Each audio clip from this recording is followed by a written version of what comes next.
नमस्कार दोस्तों, स्वागत है एक बार फिर से आपका अपने प्यारे से परिवार विज्ञप्ति पीसीएस पर।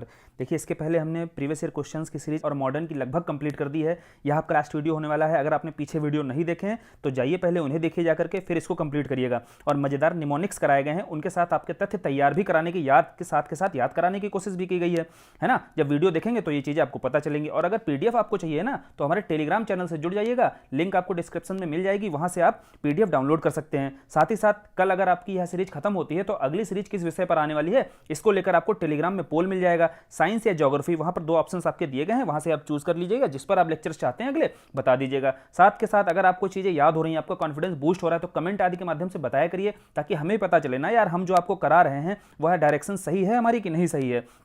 तो ये सारी चीजें आप अपने स्तर से किया करिए, ताकि हमें भी थोड़ा सा बूस्ट मिलता है इन सब चीजों से। अब आज का वीडियो चलिए सीधे शुरू करते हैं हम असहयोग आंदोलन से। तो पीछे आपको देखो बताया गया है कि असहयोग आंदोलन के पहले खिलाफत आंदोलन तक चीजें हम कर चुके हैं पिछले वीडियो में। वहां आपको बताया गया था कि गांधी जी क्या चाहते थे। खिलाफत आंदोलन के तहत जो मुस्लिमों का मुद्दा था ना, तुर्की संबंधी जो मुद्दा था, वह असहयोग के साथ शुरू किया जाए। गांधी जी इसलिए ऐसा चाहते थे कि वह हिंदू मुस्लिम एकता को बनाए रखना चाहते थे। जो फूट डालो राज करो की नीति की जा रही थी, अंग्रेजों के द्वारा शुरू की जा रही थी, उसको कमजोर करना चाहते थे। इस संदर्भ में आपका असहयोग आंदोलन 1920 से आपका शुरू हो जाएगा, है ना। अब यह पहला अखिल भारतीय आंदोलन था। आप भी जानते हैं कि पहला अखिल भारतीय आंदोलन शुरू हुआ, वह था आपका असहयोग आंदोलन। तो बात आएगी कि गांधी जी को भाई क्यों यहाँ पर लीडरशिप दी गई।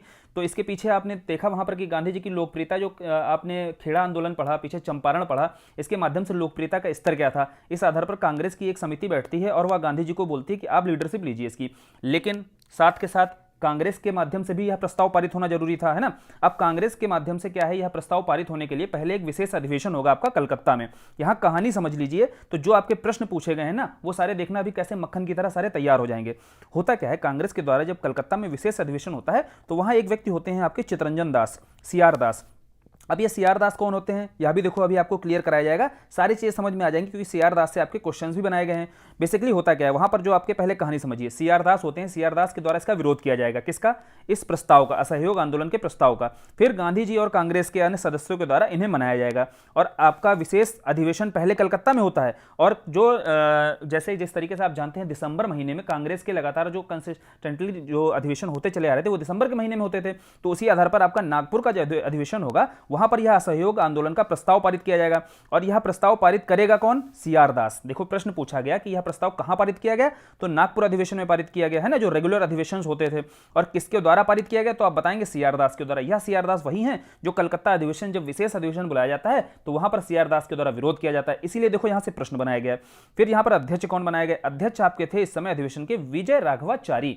विजय राघवाचार्य, याद रखिएगा कि विजय राघवाचार्य जो है इस समय अध्यक्ष थे कांग्रेस के। तो तीनों प्रश्न देखो यहां से बनाए जाते हैं। याद कैसे रखोगे? देखो आप नाक जानते हो ना, नाक को चाहे इतना दूध पिला लीजिएगा वो आपको अंत में आपको ही डसेगा, है ना। तो इस आधार पर बताइएगा कि नाग जो होते हैं, नाग आपके अंग्रेज थे उस समय, है ना। और नागों के चाहे जितना आप दास बने रहिए, है ना, दास मतलब आप जानते हैं नागों को दूध पिला रहे हैं, मतलब आप उनके दास बनकर रह रहे हैं।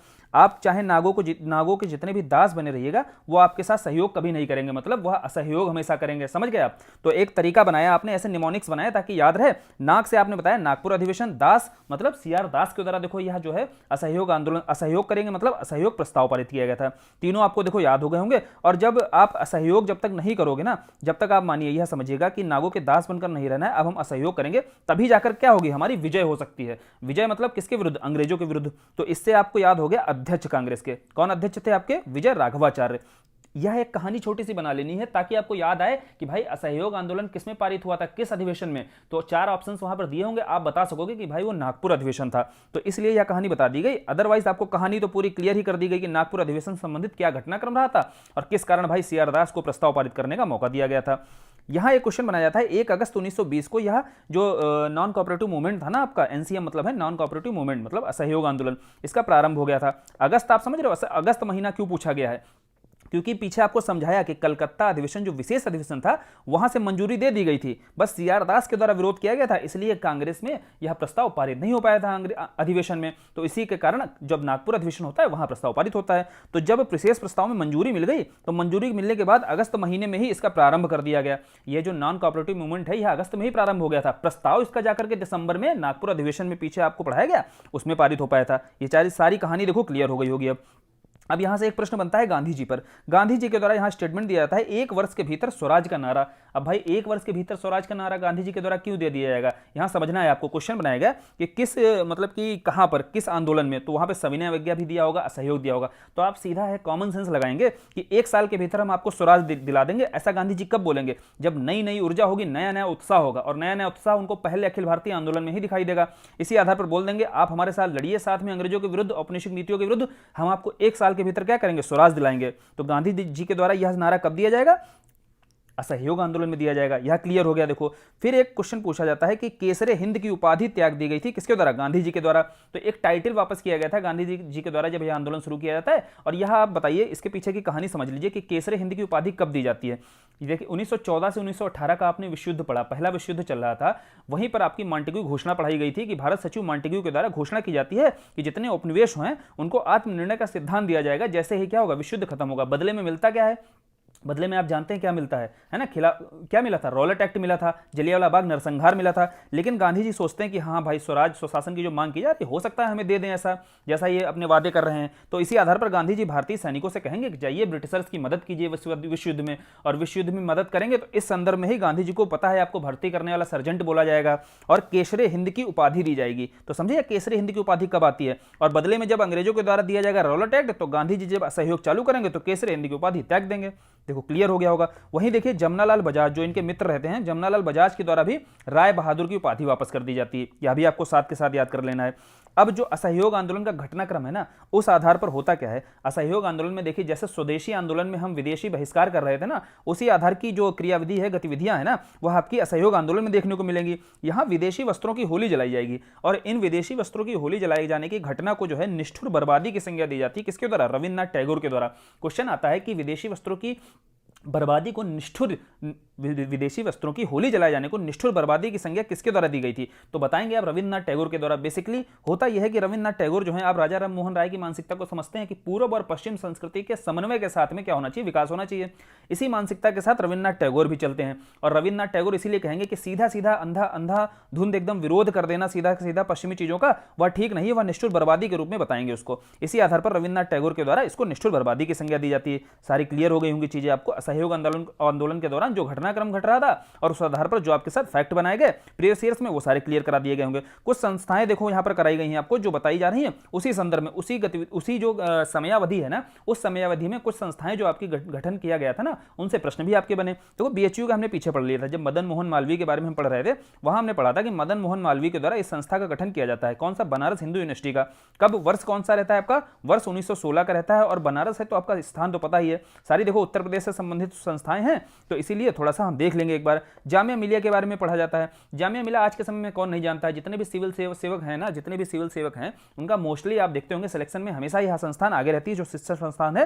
कौन सी, जामिया मिलिया। इसकी स्थापना कब हुई थी, वर्ष था इसका 1920, और कहां पर है यह, अलीगढ़ में है। तीसरी देखिए काशी विद्यापीठ थी। आप बीएचयू और काशी विद्यापीठ में कंफ्यूज मत हो जाइए, कभी भी क्रम लगाने को आता है। तो बीएचयू आपकी 1916 में इसका गठन हुआ, और काशी विद्यापीठ का आपका 1921 में गठन होता है। कहां पर होता है, बनारस में ही है ना, आप जानते ही हैं। चलिए आगे बढ़ते हैं। अब इसको लेकर के जो असहयोग आंदोलन का जो अंत होता है, चौरी चौरा घटना होती है, या घटना वगैरह तो आप पीछे पढ़ चुके हैं ना कि कैसे चौरी चौरा घटनाक्रम होता है, और घटनाक्रम के बाद इसको हम समझेंगे यहाँ स्वराज पार्टी के माध्यम से। स्वराज पार्टी से देखिए प्रश्न बनते हैं, और स्वराज पार्टी की स्थापना में ही सारी चीजें छिपी हुई हैं जो असहयोग आंदोलन के अंत के लिए जिम्मेदार होती हैं। कैसे, असहयोग आंदोलन का अंत क्यों होता है, कब असहयोग आंदोलन स्थगित किया जाता है गांधी जी के द्वारा, पीछे बताया गया था जब गोरखपुर क्षेत्र में, गोरखपुर में जब चौरी चौरा घटनाक्रम हो जाता है, वहां कुछ पुलिसकर्मियों को क्या किया जाता है, बंद कमरे में जला दिया जाता है। तो गांधी जी क्या होते हैं, इस हिंसा से काफी दुखी होते हैं, और असहयोग आंदोलन को स्थगित करने की बात कर देंगे। अब भाई स्थगित करने की जैसे ही बात करेंगे, तो आपको वहां पर बताया गया था जब क्रांतिकारी आंदोलन पढ़ाए गए थे, तो एक वर्ग होगा जो क्रांति की ओर उन्मुख हो जाएगा, है ना, वह कहेगा हम क्रांति के माध्यम से, मतलब हिंसा का मार्ग अपनाकर ही क्या करेंगे, देश को आजाद कराएंगे। तो वह वर्ग हमने एचआरए वगैरह एचएसआरए यहां पर देख लिया था, सारी चीजें पढ़ ली हैं पीछे।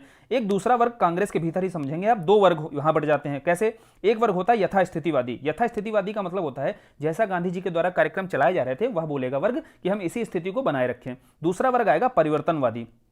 इस परिवर्तनवादी वर्ग में ही दो व्यक्ति दिखाई देंगे आपके, सीआर दास, चित्तरंजन दास, वही चित्तरंजन दास जिन्होंने नागपुर अधिवेशन में वह प्रस्ताव पारित किया गया था, है ना। दूसरे आपके मोतीलाल नेहरू। यह वर्ग क्या चाहेगा, यह वर्ग चाहेगा कि भाई गांधी जी की नीतियों में थोड़ा परिवर्तन करने की जरूरत है, अब हम क्या करेंगे, राजनीति में सक्रिय रूप से भागीदारी करेंगे और अंग्रेजों के द्वारा जो भी औपनिवेशिक नीतियां लाई जाएंगी, है ना, जो राष्ट्र विरोधी होंगी, उनका विरोध हम कहां जाकर करेंगे, वही विधानमंडल में जाकर के करेंगे, है ना। तो इस तरीके की बात करेंगे कौन, सीआर दास और मोतीलाल नेहरू, यानी कि सक्रिय भागीदारी की बात करेंगे। दूसरी तरफ यह क्या करेंगे, यह राजनीति से दूर रहने की बात करेंगे, जो यथास्थितिवादी होते हैं, है ना, गांधी जी के जो समर्थक होते हैं। इस वर्ग में आपके राजेंद्र प्रसाद दिखाई देंगे, जवाहरलाल नेहरू दिखाई देंगे। चलिए, यह हमने समझ ली कहानी। अब यहीं पर आपकी सीआर दास और ये आपके मोतीलाल नेहरू, है ना, ये बहुमत में तो होते नहीं है, ये ज्यादातर वर्ग क्या होता है, यथास्थितिवादी के समर्थन में होता है। तो यह इस्तीफा दे देंगे आपके किससे, कांग्रेस से, और कांग्रेस से जैसे इस्तीफा दे देंगे तो नई पार्टी का गठन करेंगे। वह पार्टी कौन सी होती है, स्वराज पार्टी। समझ में आई पूरी कहानी। तो स्वराज पार्टी की जब गठन करेंगे तो इसकी स्थापना आपको पता है कहां पर होगी, इलाहाबाद में। यूपी से संबंधित क्षेत्र है, इसलिए देखो यहां से प्रश्न आपके खूब बनाए जाते हैं। अब इलाहाबाद में 1923 में इसकी स्थापना होती है, और स्थापना कौन कर रहा है, देखिए आप, वही सीआर दास जो परिवर्तनवादी गुट में शामिल होते हैं, वही अध्यक्ष बनते हैं, और दूसरे इनके साथ समर्थक होते हैं कौन, मोतीलाल नेहरू, है ना, जवाहरलाल नेहरू के पिता जो होते हैं वह महासचिव बनाए जाते हैं। तो एक सीआर दास हो गए, एक मोतीलाल नेहरू हो गए, दो सदस्य आपको क्लियर हो गए। दूसरी स्वराज पार्टी की एक मद्रास शाखा होती है। देखो यहां से प्रश्न बनाए गए। क्वेश्चन कैसे बना, क्वेश्चन समझ लीजिए, बनने की प्रकृति क्या होती है। क्वेश्चन बनने की प्रकृति ऐसे होती है कि स्वराज पार्टी से कौन से सदस्य संबंधित नहीं है। अब वहां आप सीआर दास तो जानता है हर कोई, मोतीलाल नेहरू हर कोई जानता है, लेकिन आयंगर और केलकर के बारे में नहीं जानता। ये वही केलकर हैं जब आपको याद करिए पढ़ाया गया था 1916 में, जब हम होम रूल लीग पढ़ रहे थे, वहां पर बताया गया था कि महाराष्ट्र की जो शाखा थी बाल गंगाधर तिलक की, उसके सचिव कौन बने थे, तिलक। लक से आपको पता चला, लक से लक दोनों सिमिलरिटी दिखी थी, तो वही केलकर इनके सचिव बने थे। तो यही केलकर आपके मद्रास शाखा जो रही थी स्वराज पार्टी के, इसको संभाल रहे थे कौन, श्रीनिवास आयंगर और केलकर। इन दोनों का नाम भी पूछा जाता है। क्वेश्चन आप जानने कैसे आता है, स्वराज पार्टी के सदस्य नहीं है, तो यह तीन कोई दे दिए जाएंगे। इन दोनों को आप जानते होंगे, लेकिन इन दोनों को आप ध्यान रखिएगा, आज से देखो बता दिया गया है। फिर एक प्रश्न बनता है विट्ठल भाई पटेल से। क्या प्रश्न बनता है, प्रश्न बनता है वह कौन थे जो केंद्रीय विधानमंडल के अध्यक्ष बने थे, है ना।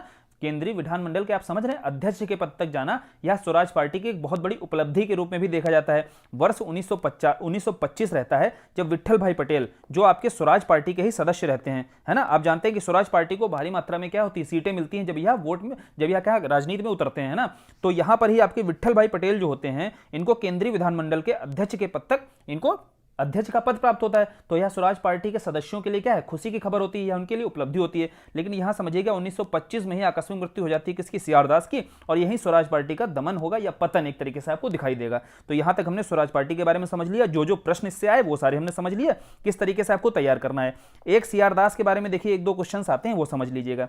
सीआर दास को क्या है, देश बंधु की उपाधि, देश बंधु मतलब समझते हैं, the friend of the nation, इन्हें बोला जाता था, किसे, सीआर दास को। सीआर दास की थोड़ी कहानी आपको पता होनी चाहिए। सीआर दास क्या होते हैं, ये आपकी जानते हैं बैरिस्टर होते हैं। यह विदेश से आपके एलएलबी कर करके, मतलब वकील बन करके क्या होता है, ये भारत आए होते हैं, वापस लौटते हैं। तो वापस लौटते हैं तो आपको एक घटनाक्रम बताया गया था, मुजफ्फरपुर की घटना याद है आपको। मुजफ्फरपुर में आपके किंग्स फोर्ट की हत्या की गई थी, किसके द्वारा, प्रफुल्ल चाकी के द्वारा और खुदीराम बोस के द्वारा। नहीं पढ़ा है, जाओ क्रांतिकारी वाला देखो जाकर के, देखो पूरा याद आ जाएगा पूरा घटनाक्रम। प्रफुल्ल चाकी और खुदीराम बोस के द्वारा क्या किया जाता है, इनकी हत्या की जाती है किंग्स फोर्ट की। तो वहीं पर मुकदमा जो चलाया जाता है, अलीपुर षड्यंत्र केस चलाया जाता है। यहीं पर गिरफ्तारी होती है आपकी अरविंद घोष की। और आप यह घटनाक्रम जानते हैं कि अरविंद घोष के विरुद्ध क्या होते हैं, साक्ष्य पर्याप्त नहीं मिल पाते हैं, और इनका केस कौन लड़ रहा होता है, अरविंद घोष का केस लड़ने वाले व्यक्ति ही होते हैं सीआर दास। तो सीआर दास को लोकप्रियता कहां से मिलती है, वहीं से लोकप्रियता मिलती है, और यहीं से बहुत अधिक लोकप्रिय हो जाते हैं कि सीआर दास आखिर भाई यह कौन वकील है जिन्होंने अरविंदो घोष को क्या किया, अरविंदो घोष को एक तरीके से बाइज्जत बरी कराया था। और यहीं से आप जानते हैं जब उनके विरुद्ध भाई अरविंदो घोष के विरुद्ध क्या होता है, पर्याप्त साक्ष्य नहीं मिलते हैं, और फिर अरविंदो घोष को बताया गया था कि राजनीति से एकदम अपने आप को अलग कर लेंगे और दर्शन की ओर चले जाएंगे, पांडिचेरी में ओरिविले आश्रम बनाएंगे, वहीं पर रहने लगेंगे। तो ये हो गई पूरी कहानी समझाई गई थी। सीआर दास कहां से लोकप्रियता मिल रही, यह भी आपको क्लियर हो गया होगा। अलीपुर षड्यंत्र केस के बारे में पीछे क्रांतिकारियों के बारे में बताया गया, तब बताया गया था। एक इनका स्टेटमेंट पूछा जाता है, काफी लोकप्रिय रहता है, जब स्वराज पार्टी की स्थापना करते हैं वही स्टेटमेंट देते हैं कि स्वराज जो है ना वो आम जनता के लिए होना चाहिए, केवल वर्गों के लिए नहीं, मतलब केवल एक क्लास के लिए नहीं होना चाहिए। आप जानते हैं कांग्रेस में शुरुआती स्तर पर नरम दल था, है ना। नरम दल मतलब एक क्लास को क्या कर रहा था, रिप्रेजेंट कर रहा था, केवल मध्यम वर्ग को या उच्च वर्ग को। तो उन्होंने बोला भाई स्वराज जो है केवल मध्यम वर्ग के लिए, उनका इशारा इसी ओर था, केवल मध्यम वर्ग के लिए थोड़ी ना होना चाहिए, या किसके लिए होना चाहिए, आम जनता के लिए होना चाहिए। तो यह स्टेटमेंट काफी लोकप्रिय हुआ था सीआर दास का। तो हम स्वराज पार्टी से देखिए हमने सारी चीजें समझ ली।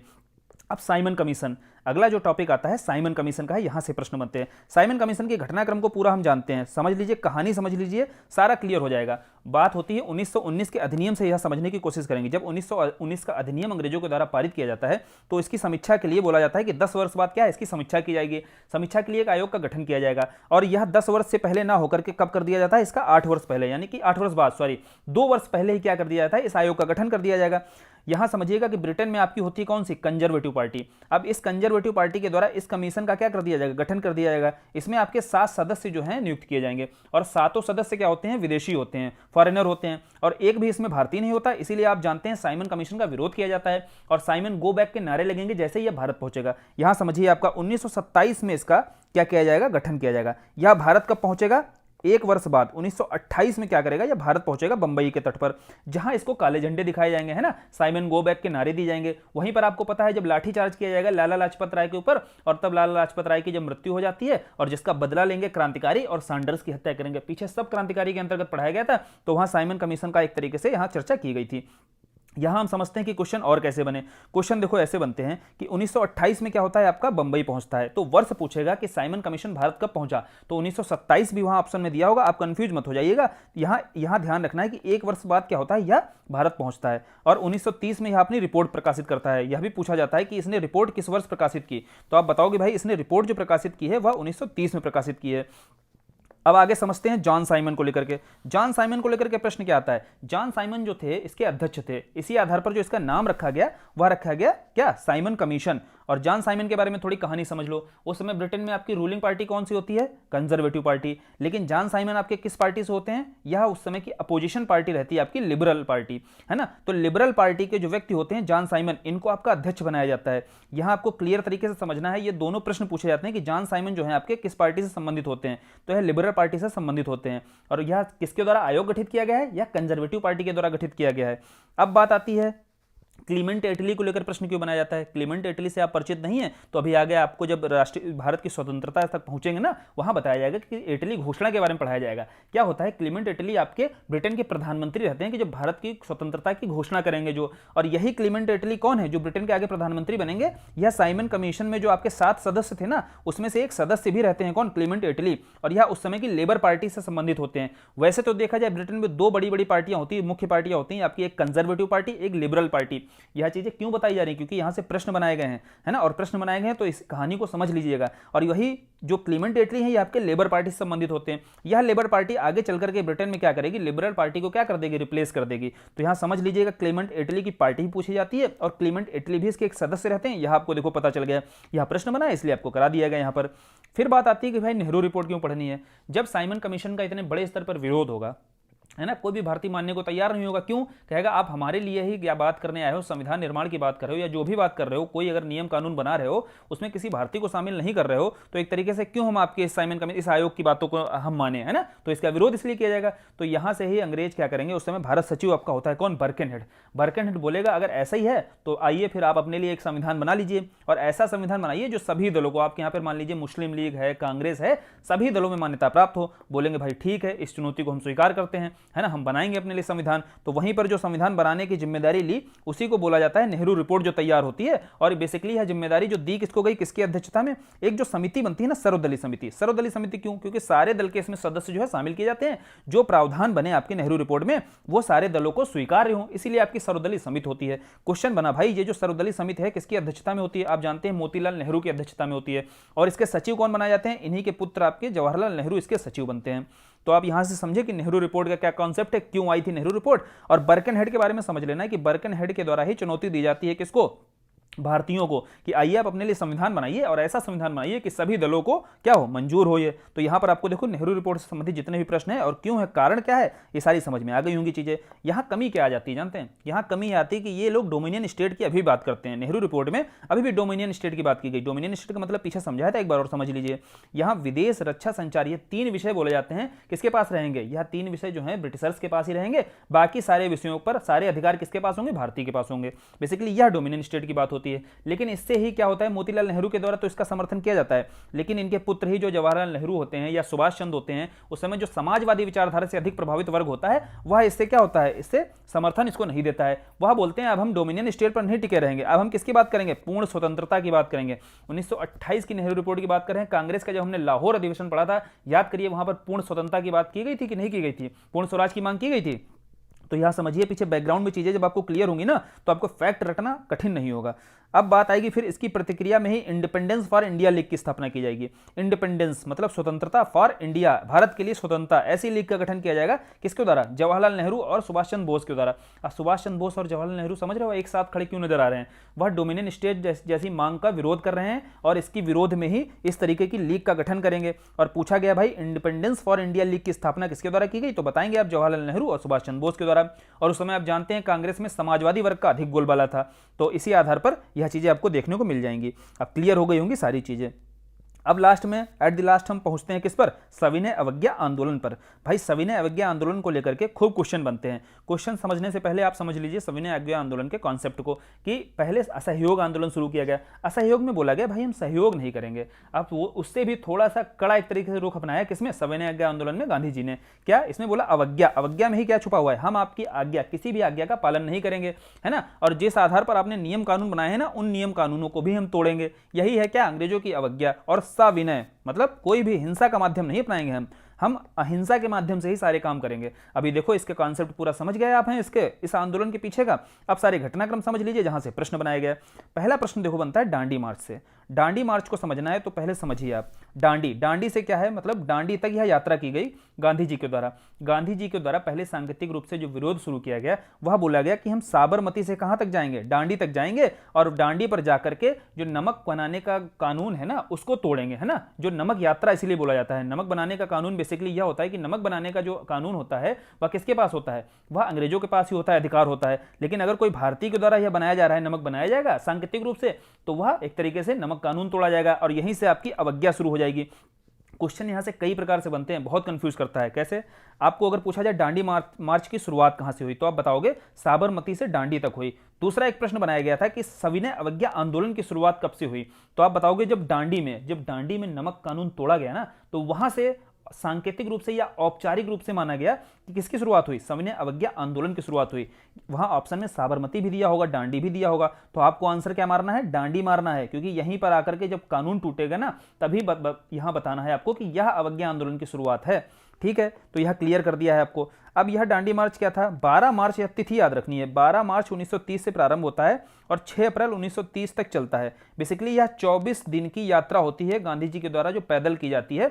और कैसे याद रखना है आपको, देखो कहां से कहां तक चली, यह याद रखने के लिए आप बता दें कि भाई बहुत सब्र कर लिया, अब डंडा उठा लिया गांधी जी ने बहुत सब्र किया, फिर डंडा उठा लिया। तो याद रखेंगे आप इस तरीके से, सब्र से साबरमती और डंडा से डांडी याद रखेंगे। तो कहां से कहां तक, साबरमती से डांडी तक। खूब कंफ्यूज होते होंगे कि कहां से कहां तक गए थे, ऑप्शन में डांडी से साबरमती आ जाएगा, कंफ्यूज हो जाएंगे आप। तो कैसे याद रखेंगे कि बहुत सब्र किया, अब डंडा उठा लिया बाद में, और डंडा पकड़ के, आप पता ही है डंडा पकड़ के गांधी जी कहां तक पैदल गए थे कि नहीं, डांडी तक, साबरमती से। तो यह देखो क्लियर हो गया होगा। कब से कब तक गए थे, 12 मार्च से 6 अप्रैल तक चले थे।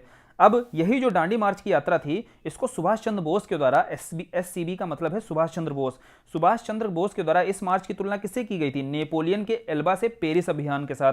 दूसरा एक और बता देता हूं, यहां पूछा नहीं गया है, मुसोलिनी का जो रोम मार्च रहा था ना, उससे भी तुलना की थी, किससे, सुभाष चंद्र बोस ने इस डांडी मार्च की। तो दो देखो फैक्ट्स आपके एक साथ +1 में तैयार करा दिए गए हैं। प्रीवियस ईयर में यह पूछा गया कि सुभाष चंद्र बोस के द्वारा नेपोलियन के एल्बा से जो पेरिस का अभियान किया गया था ना, जो मार्च निकाला गया था ना, उससे तुलना की गई थी किसकी, इस डांडी मार्च की। यह प्रश्न हो गया देखो तैयार आपका। डांडी मार्च से संबंधित जितने भी प्रश्न आते हैं सारे क्लियर करा दिए गए सविनय अवज्ञा आंदोलन के भीतर। और सविनय अवज्ञा आंदोलन कहां से शुरू हुआ यह भी समझ में आ गया होगा आपको। अब अब्बास तैयब जी से क्या प्रश्न आता है, क्यों भाई जानना जरूरी है। देखो बात समझो, गांधी जी की जब गिरफ्तारी हो जाती है, गांधी जी डांडी मार्च करते हैं, है ना, कानून तोड़ते हैं। अब जब कानून तोड़ेंगे तो अंग्रेज शांत बैठे नहीं रहेंगे, अंग्रेजों के द्वारा क्या किया जाएगा, गांधी जी की गिरफ्तारी कर ली जाएगी, और गांधी जी को यहीं पर गिरफ्तारी करके कहां डाला जाएगा, यरवदा जेल में डाल दिया जाएगा। ये सारे प्रश्न बनते हैं, यरवदा जेल में डाला जाएगा। अब भाई बोला जाएगा अब इस सविनय अवज्ञा आंदोलन का नेतृत्व कौन लेगा अपने हाथ में, नमक कानून का। तो बोलेंगे कि भाई अब इसका नेतृत्व दिया जाए अब्बास तैयब जी को। तो अब्बास तैयब जी जब नेतृत्व करेंगे, दोबारा फिर से क्या किया जाएगा, अंग्रेजों के द्वारा दमन किया जाएगा, और दोबारा दमन किया जाएगा। तो अब नेतृत्व कौन लेगा, अब नेतृत्व लेंगे सरोजिनी नायडू अपने हाथ में। तो ठीक है, तो यहां प्रश्न बनता है गांधी जी की गिरफ्तारी के बाद नेतृत्व तो किसने अपने हाथ में लिया? तो आपको बताना अब्बास तैयब जी। अगर अब्बास तैयब जी आपका ऑप्शन में नहीं दिया है तो आपको आंसर लगाना है सरोजिनी नायडू। यहाँ देखो तीनों प्रश्न आपके बनाए गए हैं, इसलिए सारी चीजें देखो नोट डाउन करा दी गई और आपको समझा भी दी गई हैं। फिर यहीं पर आप समझिए, जो अंग्रेजों के द्वारा यहाँ पर एक तरीके से इनका दमन हो रहा था, औपनिवेशिक नीतियां दिखेगी, उनका स्वरूप दिखाई देगा, दमनात्मक रवैया दिखाई देगा, अत्याचार जो आंदोलनकारियों के विरुद्ध दिखाई देगा ना, उसको लेकर के आपके एक अंग्रेजी पत्रकार यहीं पर मौजूद होते हैं, वेब मिलर। तो वेब मिलर से देखो प्रश्न बनाया जाता है कि वेब मिलर के द्वारा ही इस जो नमक यात्रा है या जो सविनय अवज्ञा आंदोलन है, इसका आंखों देखा जो घटनाक्रम है पूरा का पूरा प्रकाशित किया गया था अपने पत्र में। तो कौन था वह पत्रकार? वह था वेब मिलर। यह वेब मिलर ही गांधी जी के साथ साबरमती आश्रम में रहते थे, तो इसीलिए गांधी जी के साथ यह बने हुए थे, है ना, उनकी नमक यात्रा में। तो वेब मिलर के बारे में आपको समझ में आ गया होगा। इनका स्टेटमेंट एक आता है कि मैंने इतना कष्टदायक अत्याचार पहले कभी नहीं देखा, तो यह पूछा जाता है। अब वेब मिलर के बारे में आपको क्लियर हो गया होगा। फिर जो गांधी जी की तरह ही आप समझिएगा तमिलनाडु में एक नमक यात्रा की गई।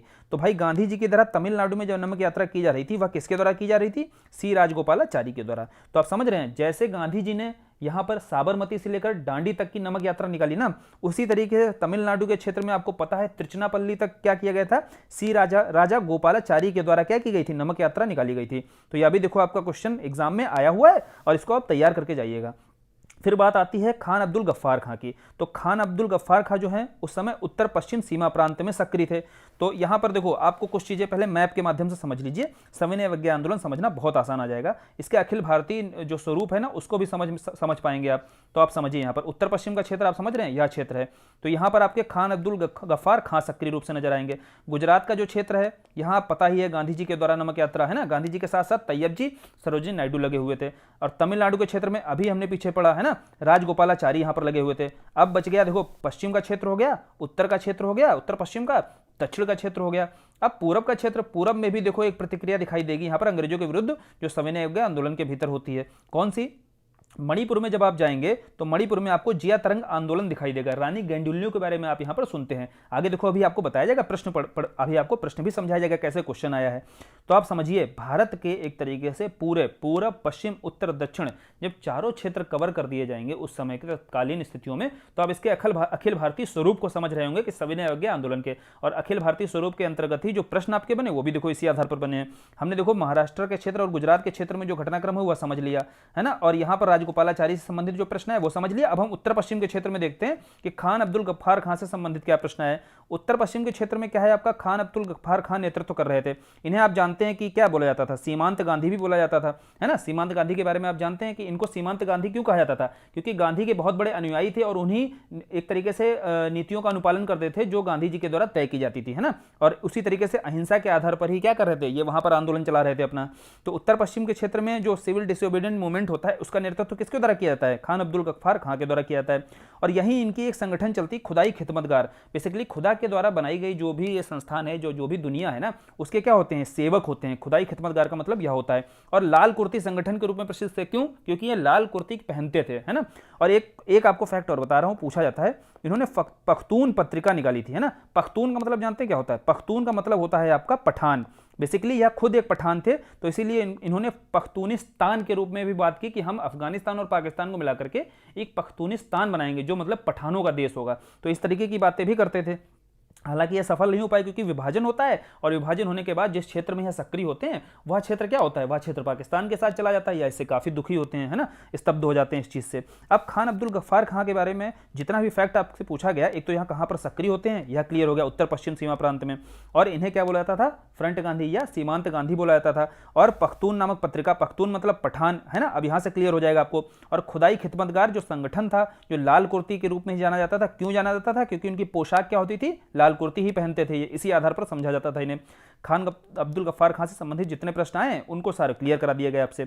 अब जिया तरंग देखो आंदोलन। अब बचा पूरब का क्षेत्र। पूरब के क्षेत्र में मणिपुर और नागालैंड का क्षेत्र था, वहां पर आपकी नगा जनजाति रहती थी। अब नगा जनजाति जो ब्रिटिश की दमनात्मक नीति थी ना, उसका विरोध करने के लिए खड़े होते हैं वहां से रानी गेंडिल्लियो। रानी गेंडिल्लियो के द्वारा नगा जनजाति का क्या किया जाता है? नेतृत्व किया जाएगा, है ना। तो वहां पर देखो इस तरीके से सविनय अवज्ञा आंदोलन का एक स्वरूप वहां पर दिखाई देगा। अब बेसिकली एक क्वेश्चन तो यह बनता है कि नेतृत्व किसके द्वारा किया गया? रानी गेंडिल्लियो के द्वारा किया गया। और आंदोलन कौन सा था? जिया तरंग आंदोलन था। एक प्रश्न बनता है भाई, गेंडुल्लियो को जो रानी की उपाधि दी गई थी ना, ये टाइटल किसके द्वारा दिया गया था? ये जवाहरलाल नेहरू के द्वारा दिया गया था। यह भी प्रश्न देखो आपसे पूछा जाता है और कई एग्जाम से पूछा गया है, तो हो सकता है यहां भी कोशिश हो सकती है कि पूछ दिया जाएगा। फिर देखो ये सारी चीज़ें क्लियर हो गई आपकी अब सविनय अवज्ञा से। इसके आगे बढ़ते हैं अब हम। इसके आगे क्या होता है आपका 1930 का दौर चल रहा था जब सविनय अवज्ञा आंदोलन का प्रारंभ होता है ना, चल रहा होता है। अब प्रथम गोलमेज सम्मेलन इसी समय होता है ब्रिटेन में। कुछ नहीं होता है, यह राउंड टेबल होती है। राउंड टेबल पर बैठकर यहाँ पर चर्चा होती है, जो औपनिवेशिक देशों में जो भी नीतियां चल रही होती हैं उन पर चर्चा की जाती है। तो प्रथम गोलमेज सम्मेलन जब होता है तो यह कांग्रेस के द्वारा पूरी तरीके से इसका क्या किया जाएगा, बहिष्कार किया जाएगा। इसमें कांग्रेस बिल्कुल भाग नहीं लेगी पहले गोलमेज सम्मेलन में, इसलिए यहाँ से देखो प्रश्न भी नहीं बनाया गया ज्यादा। प्रश्न आगे बनते हैं इरविन समझौते को लेकर के। अब वहां पर इस समय आप जानते हैं कि भारत में इस समय आपका वायसराय कौन होता है, वायसराय होता है लॉर्ड इरविन। तो लॉर्ड इरविन और गांधी के बीच समझौता होना बहुत जरूरी है। भाई कांग्रेस तभी भागीदारी कर सकती है जब गांधी और इरविन के बीच समझौता होगा। इसी संदर्भ में जो प्रयास किया जाएगा वो तेज बहादुर सप्रू और जयकर आपके, है ना। कोई आप ऐसे याद करिएगा कि कोई तेज कोई बहादुर इंसान होगा, तेज या बहादुर इंसान होगा, है ना, ये कर सके, है ना। कोई तेज बहादुर इंसान लाओ जो ये कर सके। क्या करना क्या है उसको, गांधी और इरविन के बीच समझौता कराना है। तो इसी संदर्भ में इसको देखो दिल्ली समझौते के रूप में जाना जाता है, क्योंकि दिल्ली में बैठकर दोनों के बीच समझौता हो रहा होता है, इसीलिए इसको दिल्ली समझौता के रूप में जानते हैं। और तेज बहादुर सप्रू और आर जयकर इनके प्रयासों से ही ऐसा संभव हो पाता है। बेसिकली जब दोनों के बीच समझौता होता है तो सरोजिनी नायडू के द्वारा इसे बोला जाता है कि यह दो महात्माओं का मिलन है। और दो महात्मा कौन होते हैं, दो महात्मा किसको बोलती हैं ये, एक महात्मा तो गांधी होगा, एक महात्मा ये इरविन को भी महात्मा बोलती हैं, है ना। तो ये देखो ये चीजें पूछी गई हैं आपके एग्जाम में। अब बेसिकली होता क्या है समझौते में, आप समझ लीजिए समझौते को। और जितने घटनाक्रम ये बताए जा रहे हैं ना, गांधी इरविन समझौता, कराची अधिवेशन, द्वितीय गोलमेज, ये 1930 से 1931, है ना, इस दौरान ही सारी घटनाएं घटित हुई हैं। तो इनका क्रम लगाने को भी आएगा, और क्रम आप बिल्कुल आसानी से लगा पाओगे जब आप कहानी को समझ लोगे। होता क्या है, गांधी जी और इरविन के बीच समझौता होता है। तो गांधी जी कुछ मांगे रखते हैं। क्या मांगे होती हैं, गांधी जी कहते हैं कि देखो यार, हम अपना सविनय अवज्ञा आंदोलन स्थगित कर देंगे, बशर्ते क्या है, जो हमारे राजनीतिक कैदी हैं, जो हिंसा में लिप्त नहीं है, उनको आप रिहा कीजिए, और जो शांतिपूर्वक तरीके से हम धरना प्रदर्शन कर रहे हैं उसकी आप परमिशन दीजिए। इस तरीके की बातें क्या करी जाएंगी, इरविन के द्वारा अभी मान ली जाएंगी। और जैसे ही मानी जाएंगी तो गांधी जी यहाँ स्थगित करने को तैयार हो जाएंगे। अब इरविन कहेंगे भाई हम आपकी मांगे मान लेंगे, और गांधी जी कहेंगे चलिए अब हम आपके जो गोलमेज सम्मेलन हो रहा है, दूसरे वाले गोलमेज सम्मेलन में यहां से हम भाग लेंगे। तो ठीक है, यहां दोनों के बीच क्या होता है, इस बात पर सहमति बन जाती है। तो यह समझौता आपको देखने को मिलेगा। अभी आगे क्या होगा वह मत समझिएगा, पहले यहां पर समझिए क्या बातें हुई दोनों के बीच। यह बातें होती हैं, और इसके बाद जो समझौता होता है दिल्ली समझौता, इस तरीके का प्रस्ताव पारित होना भी तो जरूरी है। मतलब इसको एक तरीके से वैलिडेट करने के लिए कांग्रेस के अधिवेशन में यह प्रस्ताव पारित किया जाता था। जैसे ऐसा ही होगा, आंदोलन की शुरुआत तो हो गई थी, अब इसको पारित करने के लिए नागपुर में अधिवेशन हुआ था, तो वहां पारित कराया गया था यह प्रस्ताव। यह चेक किया था कि सभी की सहमति है कि नहीं है। तो जब कांग्रेस का आपका कराची अधिवेशन आगे देखने को मिलेगा, उस कराची अधिवेशन में ही क्या होगा, इसकी स्वीकृति मिल जाएगी। अब उससे पहले आप यह समझ लीजिएगा कि कराची अधिवेशन में ही क्या किया जाएगा, गांधी जी को क्या काले झंडे दिखाए जाएंगे। क्यों दिखाए जाएंगे, उसका कारण जानते हैं आप। उसका कारण यह था, जब इरविन समझौता हो रहा था इरविन समझौता में आपको पता होना चाहिए कि हिंसा में लिप्त गांधी जी ने बोला था जो कैदी नहीं उनको आप रिहा कर दीजिए। वहीं पर आपको पता है कि भगत सिंह और सुखदेव, इनको भी इसके बाद फांसी देखने को मिलेगी, है ना। तो कराची अधिवेशन में इनको काले झंडे दिखाए जाएंगे। और क्यों दिखाए जाएंगे, यह चीज आपको देखो समझ में आ गई होगी। यह आपका देखो विशेष अधिवेशन है, ध्यान रखना। जो कराची अधिवेशन रहा था ये विशेष अधिवेशन रहा था। क्यों, क्योंकि दिल्ली समझौते को स्वीकृत कराना था, वह प्रस्ताव पारित करना था। तो इसीलिए कराची का विशेष अधिवेशन होता है। अब यहां पर बात की जाएगी कि यहां अध्यक्ष कौन होते हैं, आपके वल्लभ भाई पटेल होते हैं। इनको काले झंडे क्यों यहां पर दिखाए जाते हैं, यह समझ में आ गया होगा। यही गांधी जी का स्टेटमेंट आएगा कि गांधी मर सकता है लेकिन गांधीवाद नहीं, है ना। इसी कारण आता है कि गांधी जी थोड़ा सा यहां पर नाराज होते हैं और फिर इस तरीके का स्टेटमेंट देते हैं। फिर वल्लभ भाई पटेल यहां देखो अध्यक्ष बनाए जाते हैं, कौन से, कराची अधिवेशन के। यह प्रश्न बनता है कि जो कराची अधिवेशन हुआ था उसके अध्यक्ष कौन थे, वल्लभ भाई पटेल थे। और यही कराची अधिवेशन में आपके मौलिक अधिकारों पर संकल्प पारित होता है। बेसिकली मौलिक अधिकारों पर जो संकल्प पारित कराया जाता है, जो बनाया जाता है, रूपरेखा तैयार की जाती है। यह ऑप्शन में देखो वल्लभ भाई पटेल भी दिया होता है और जवाहरलाल नेहरू। तो आपको ध्यान रखना है कि मौलिक अधिकारों पर जो संकल्प पारित कराया जाएगा, है ना, जो रूपरेखा तैयार की जाएगी वह जवाहरलाल नेहरू के द्वारा तैयार की जाएगी। और किस अधिवेशन में यह संकल्प पारित कराया जाता है, कराची अधिवेशन में ही पारित कराया जाता है। इसके बाद समझ लेते हैं हम क्या, द्वितीय गोलमेज सम्मेलन को। तिथि अगर नहीं याद है तो आपको पता होना चाहिए 5 मार्च 1931 को यह तिथि रहती है, कौन सी, द्वितीय गोलमेज सम्मेलन की, है ना। कराची अधिवेशन देखो इसके पहले आपका होता है ना, फरवरी महीने में, क्योंकि आपको यह बताया गया है कि क्या किया गया था, ये विशेष अधिवेशन के माध्यम से ये चीजें पारित कराई जाती हैं। और यहाँ पर काले झंडे क्यों दिखाए जाएंगे, क्योंकि इरविन समझौते पर जो लोग नाराज होते हैं कि भाई भगत सिंह सुखदेव इनकी रिहाई की बात क्यों नहीं की आपने। फिर द्वितीय गोलमेज सम्मेलन, गांधी जी क्या होता है, गांधी जी अब कांग्रेस की ओर से जाएंगे, है ना। प्रस्ताव तो पारित हो ही चुका है आपका कराची में। फिर गांधी जी क्या करेंगे, कांग्रेस की ओर से जाने वाले एकमात्र प्रतिनिधि होते हैं, यानी कि कांग्रेस को रिप्रेजेंट कर रहे होते हैं मात्र कौन, गांधी जी। यहीं आप जानते हैं राजपुताना जो जहाज होता है उस पर बैठ करके सारे जो भारतीय प्रतिनिधि हैं ये पहुंचते हैं कहाँ, ब्रिटेन पहुंचते हैं किसमें शामिल होने, द्वितीय गोलमेज सम्मेलन में शामिल होने। तो देखो प्रश्न बनता है, यह देखो क्वेश्चन भी बना है, आगे दिया हुआ है कि किसमें, राजपूताना जहाज में। किस जहाज में बैठकर जाते हैं, तो उस जहाज का क्या नाम होता है, राजपूताना जहाज होता है। अब कांग्रेस की ओर से इकलौते प्रतिनिधि होते हैं, लेकिन ऐसा नहीं कि और लोग नहीं जाते हैं। देखो सरोजनी नायडू उस समय जाती हैं इनके साथ, एनी बेसेंट जाते हैं, मदन मोहन मालवीय जाते हैं। यह कुछ अन्य महत्वपूर्ण नाम हैं जिनसे प्रश्न बनाया जाता है कि द्वितीय गोलमेज सम्मेलन में निम्नलिखित में से कौन शामिल नहीं था।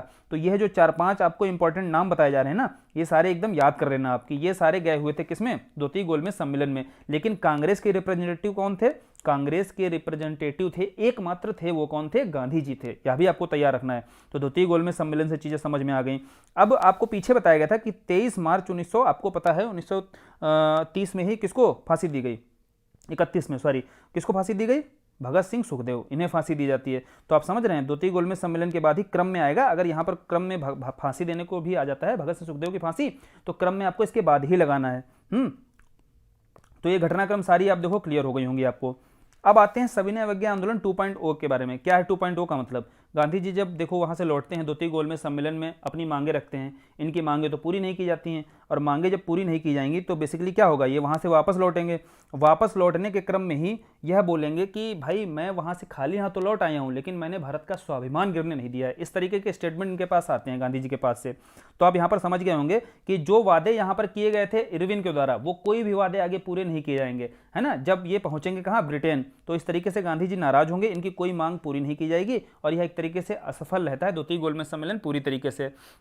अब बात आती है कि ऐसा किया क्यों गया भाई, किया इसलिए गया कि सविनय अवज्ञा आंदोलन की जो लोकप्रियता बढ़ती जा रही थी ना, उसको कम करना था, बेसिकली उसको खत्म करना था। जो राष्ट्रीय आंदोलनकारियों की जो एक तरीके से अंग्रेजों के विरुद्ध जो चेतना बढ़ रही थी ना, उसको कमजोर करने का प्रयास किया गया था। उसको कमजोर करने के क्रम में ही या देखो सफल रणनीति रही, बढ़िया टेक्टिक रही किसकी, इरविन की, एक समझौता करके इसको स्थगित करा लो, और फिर आगे देखो वही देखने को भी मिलता है। दोबारा गांधी जी फिर कोशिश करेंगे 1932 में आकर के कि दोबारा से शुरू किया जाए, लेकिन अब वह एनर्जी ना उत्साह बचा था, है ना, लोगों का विश्वास भी कम हुआ था। तो इस आधार पर क्या होगा, इनकी तुरंत दूसरी बात है गिरफ्तारी भी तुरंत कर दी जाएगी। कांग्रेस को क्या है, गैर वैधानिक एक तरीके से संस्था भी घोषित कर दिया जाएगा। कुछ ऐसी कोशिशें की जाएंगी और यहां पर सविनय अवज्ञा के आंदोलन को तोड़ दिया जाएगा। तो यहां से देखो सविनय अवज्ञा आंदोलन कैसे शुरू हुआ और कैसे यह खत्म हुआ, पूरे घटनाक्रम जो बीच के हैं वो सारी कहानी समझ ली हमने। क्रम से लगाने को आएगा, अब भी हम लगा देंगे जितने भी आते हैं। देखो यहाँ पे फैक्ट्स सारे क्लियर करा दिए गए। एक भीमराव अम्बेडकर से पूछा जाता है कि गोलमेज सम्मेलन आपके जानते हैं 3 हुए, है ना। क्वेश्चन आता है कि कौन व्यक्ति थे जो तीनों गोलमेज सम्मेलनों में भाग लिए थे, भारत के प्रतिनिधि कौन थे। तो वह भारत की ओर से प्रतिनिधि कौन थे, भीमराव अम्बेडकर थे। बेसिकली यह वहां पर क्या होता था, यह आपका दलित जो समुदाय होता था उसको रिप्रेजेंट कर रहे थे, है ना। तो भीमराव अम्बेडकर, तो भीमराव अम्बेडकर ऐसे थे जो तीनों गोलमेज सम्मेलनों में भाग लेने वाले भारतीय प्रतिनिधि थे। यह क्वेश्चन देखो आपसे पूछा जाता है। इसके बाद आपको पता है कि अभी सांप्रदायिक पंचायत देखने को मिलेगा, जहां पर आपका पूना पैक्ट भी दिखाई देगा, है ना। जिस तरीके से पृथक निर्वाचन मुस्लिमों के लिए लागू किया गया था ना, अंग्रेजों के द्वारा प्रयास किया जाएगा कि यह दलितों के लिए भी क्या किया जाए, उसी तरीके का पृथक निर्वाचन लागू किया जाए।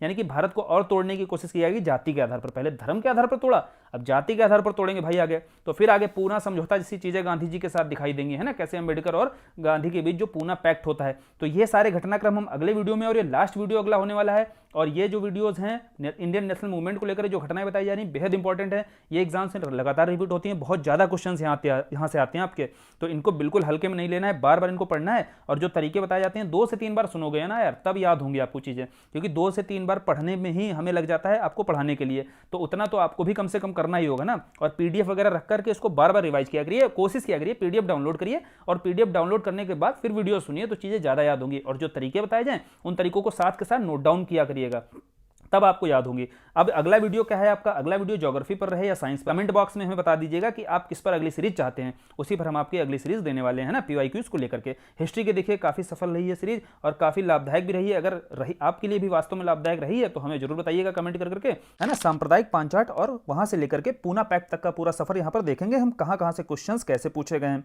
भाई पहला क्वेश्चन आपका बनता है कि रैमजे मैकडोनाल्ड को लेकर के यहां क्वेश्चन पूछा जाता है कि सांप्रदायिक पंचायत की घोषणा किसके द्वारा की गई। तो वह घोषणा की जाती है रैमजे मैकडोनाल्ड के द्वारा, जो उस समय के ब्रिटेन के प्रधानमंत्री होते हैं।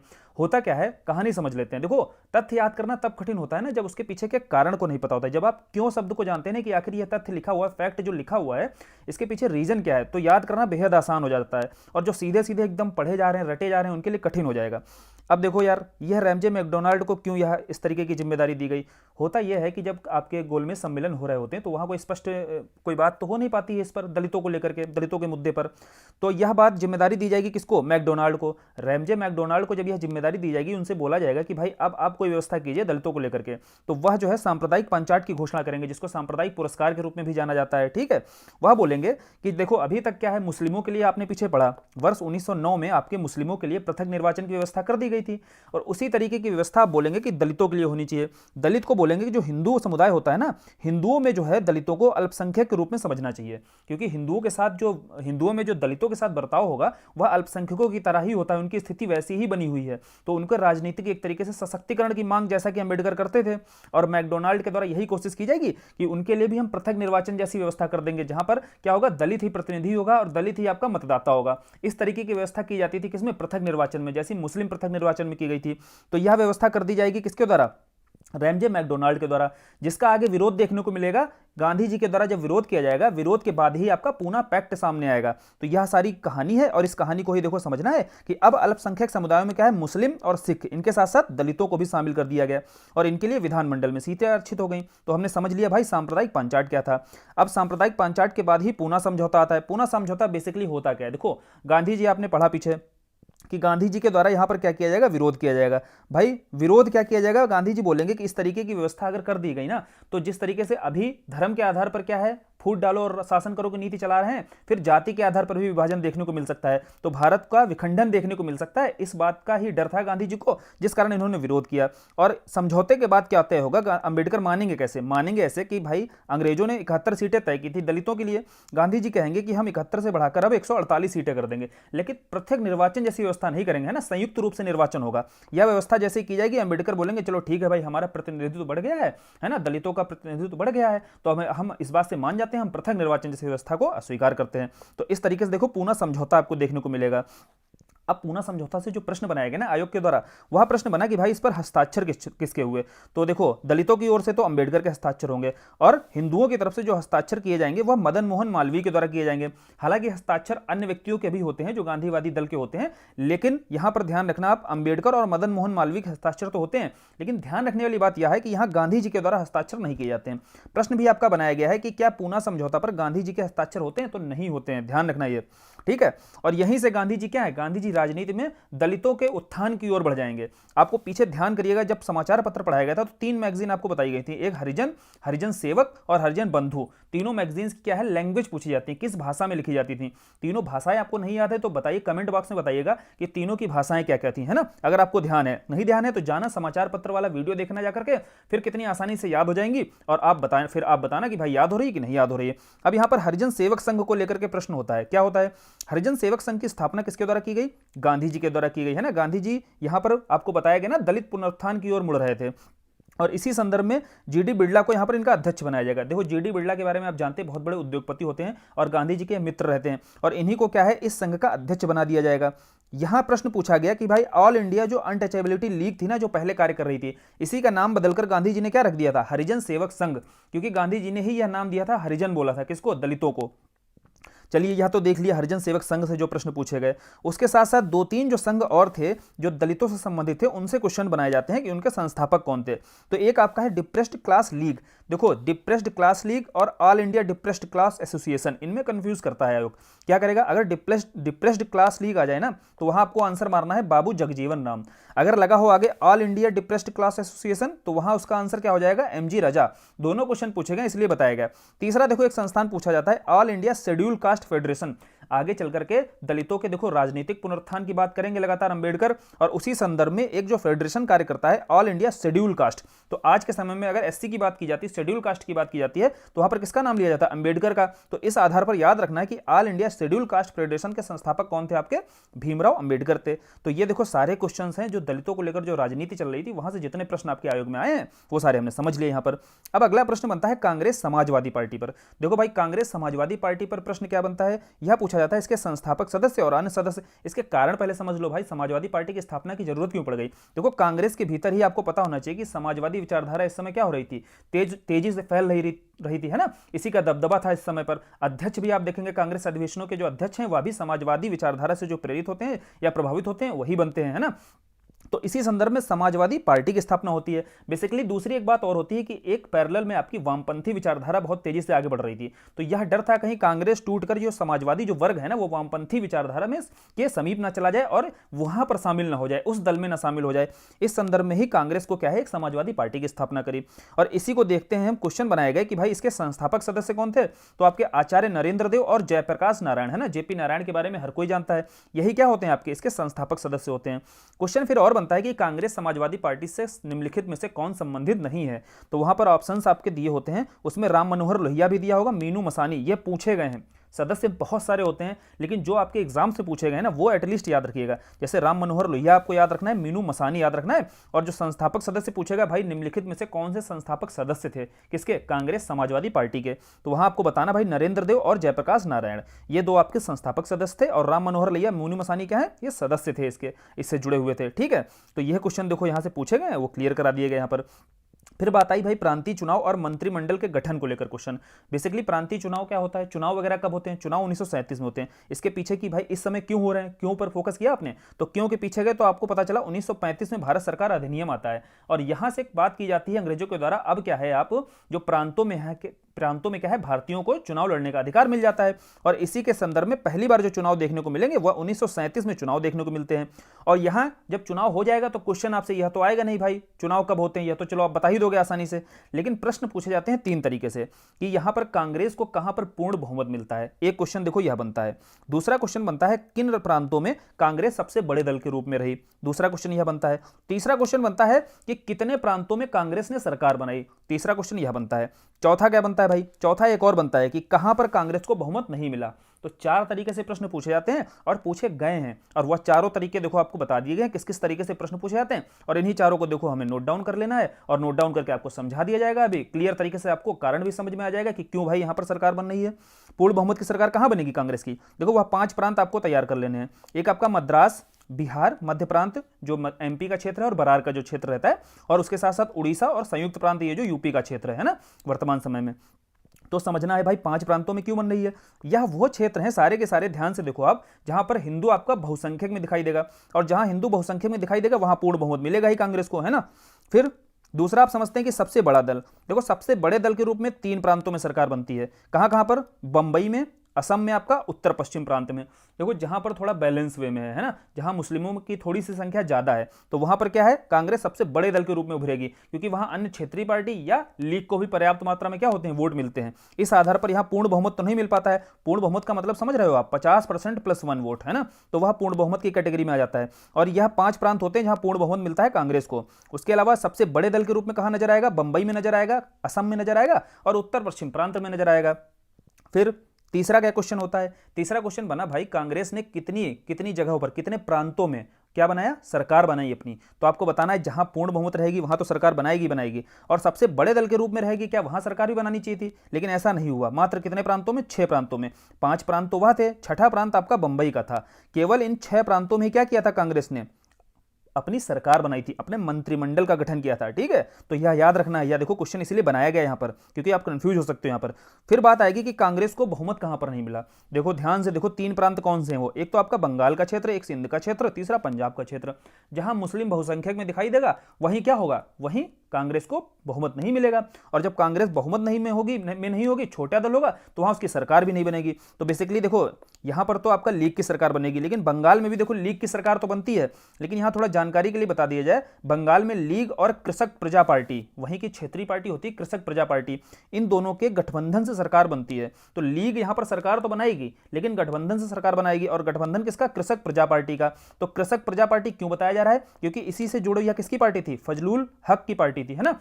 अब फजलुल हक की पार्टी है, आगे आपको बताया जाएगा कि कैसे फजलुल हक यहां पर मुस्लिम लीग से जुड़ते हैं और फिर इनकी भूमिका क्या रहती है। अभी क्वेश्चंस आगे बनाए जाएंगे तब देखो समझ में आएगा, यहां केवल ध्यान रखना है जो कहानी आपको बताई जा रही है। ठीक है, तो इस तरीके से कांग्रेस को कहां बहुमत मिला, कहां नहीं मिला, कहां सरकार बनी, सारे प्रश्न आपके तैयार हो गए यहां से।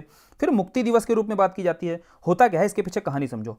कहानी क्या है, पहले आपको यह समझ लेना है कि मुक्ति दिवस मनाया कब जाता है। तो मुक्ति दिवस बेसिकली मनाया जाता है 22 दिसंबर 1939 को। कौन सी तिथि है, 22 दिसंबर 1939, है ना। क्यों मुक्ति दिवस मनाया जाता है, होता यह है कि जब 1939 में, आपको पैरेलल में याद रखना है कि 1939 में द्वितीय विश्व युद्ध का प्रारंभ हो जाता है और यहाँ ब्रिटिशर्स क्या करते हैं, अंग्रेजों की जो सेना होती है उसमें भारतीयों को भी शामिल कर देते हैं बिना भारतीयों की मर्जी के।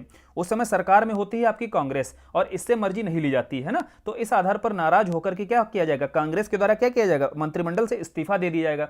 जैसे ही मंत्रिमंडल से इस्तीफा दिया जाएगा तो जिन्ना के द्वारा क्या है, खुशी में क्या है, खुशी में, इसी खुशी में कि भाई कांग्रेस के द्वारा मुक्ति मिल गई, कांग्रेस से क्या है, हमें मुक्ति मिल गई, तो मुक्ति मिल गई और इसी कहते हुए बोलेंगे कि हम 22 दिसंबर 1939 को मुक्ति दिवस के रूप में मनाएंगे। आप समझे मुक्ति दिवस का पीछे का घटनाक्रम क्या है कि क्यों आखिर मुक्ति दिवस ये 22 दिसंबर 1939 को मनाया जा रहा है। ठीक है, तो अब याद करने की जरूरत तो है नहीं, जैसे मुक्ति दिवस आएगा आपको ध्यान आ जाएगी सारी कहानी, तो एटलीस्ट कम से कम आप उसके करीब तो पहुंच जाओगे।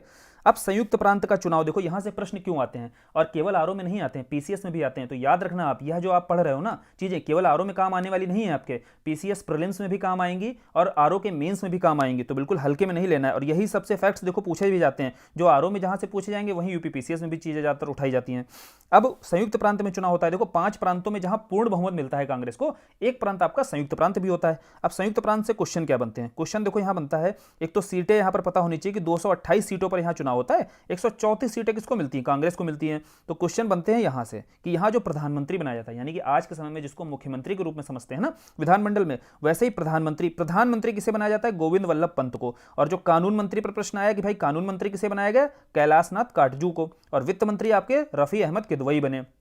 तो ध्यान देखो कैसे रखना है, बहुत आसान है याद रखना। एक बात बताइए, उत्तर प्रदेश के पहले मुख्यमंत्री कौन बनते हैं आपके, यही गोविंद वल्लभ पंत, जो 1937 के जो प्रांतीय चुनाव होता है, जो मुख्यमंत्री बनते हैं या प्रधानमंत्री बनते हैं, वही आपके उत्तर प्रदेश के, जब भारत की स्वतंत्रता के बाद उत्तर प्रदेश में चुनाव होते हैं तो पहले मुख्यमंत्री भी यही बनेंगे, गोविंद वल्लभ पंत। तो आपको याद ही होगा। कानून मंत्री देखो भाई, यह जो कैलाशनाथ काटजू होते हैं जो कानून मंत्री बनते हैं, ठीक है। और कानून मंत्री से आप समझ सकते हो, इनके पौत्र को तो आप समझते हो, नाम हर किसी ने सुना होगा, मार्तंडे काटजू जो बने थे ना, मार्कंडे काटजू तो थे, ये आगे सीजीआई के पद पर रहते हैं ना, चीफ जस्टिस ऑफ इंडिया भी रहे हैं, आप जानते हैं काटजू जी रहे थे। तो यह इनके कौन थे, बाबा जी ही थे, कौन, कैलाशनाथ काटजू। और ये आगे चलकर जानते हैं आप मध्य प्रदेश के मुख्यमंत्री के रूप में भी अपनी सेवा देंगे। तो इन दोनों नामों से तो परिचित होंगे। तीसरा देखो, जो वित्त मंत्री बनाए जाते हैं, जो संयुक्त प्रांत के वित्त मंत्री बनते हैं, वो रफी अहमद किदवई बनते हैं। बेसिकली होता क्या है, ये बाराबंकी के जमींदार होते हैं। तो बोलते हैं भाई जमींदार आदमी को वित्त मंत्रालय दो, इसके पास पैसे की तो कमी नहीं है, तो वित्त मंत्रालय का बढ़िया से सदुपयोग करेगा।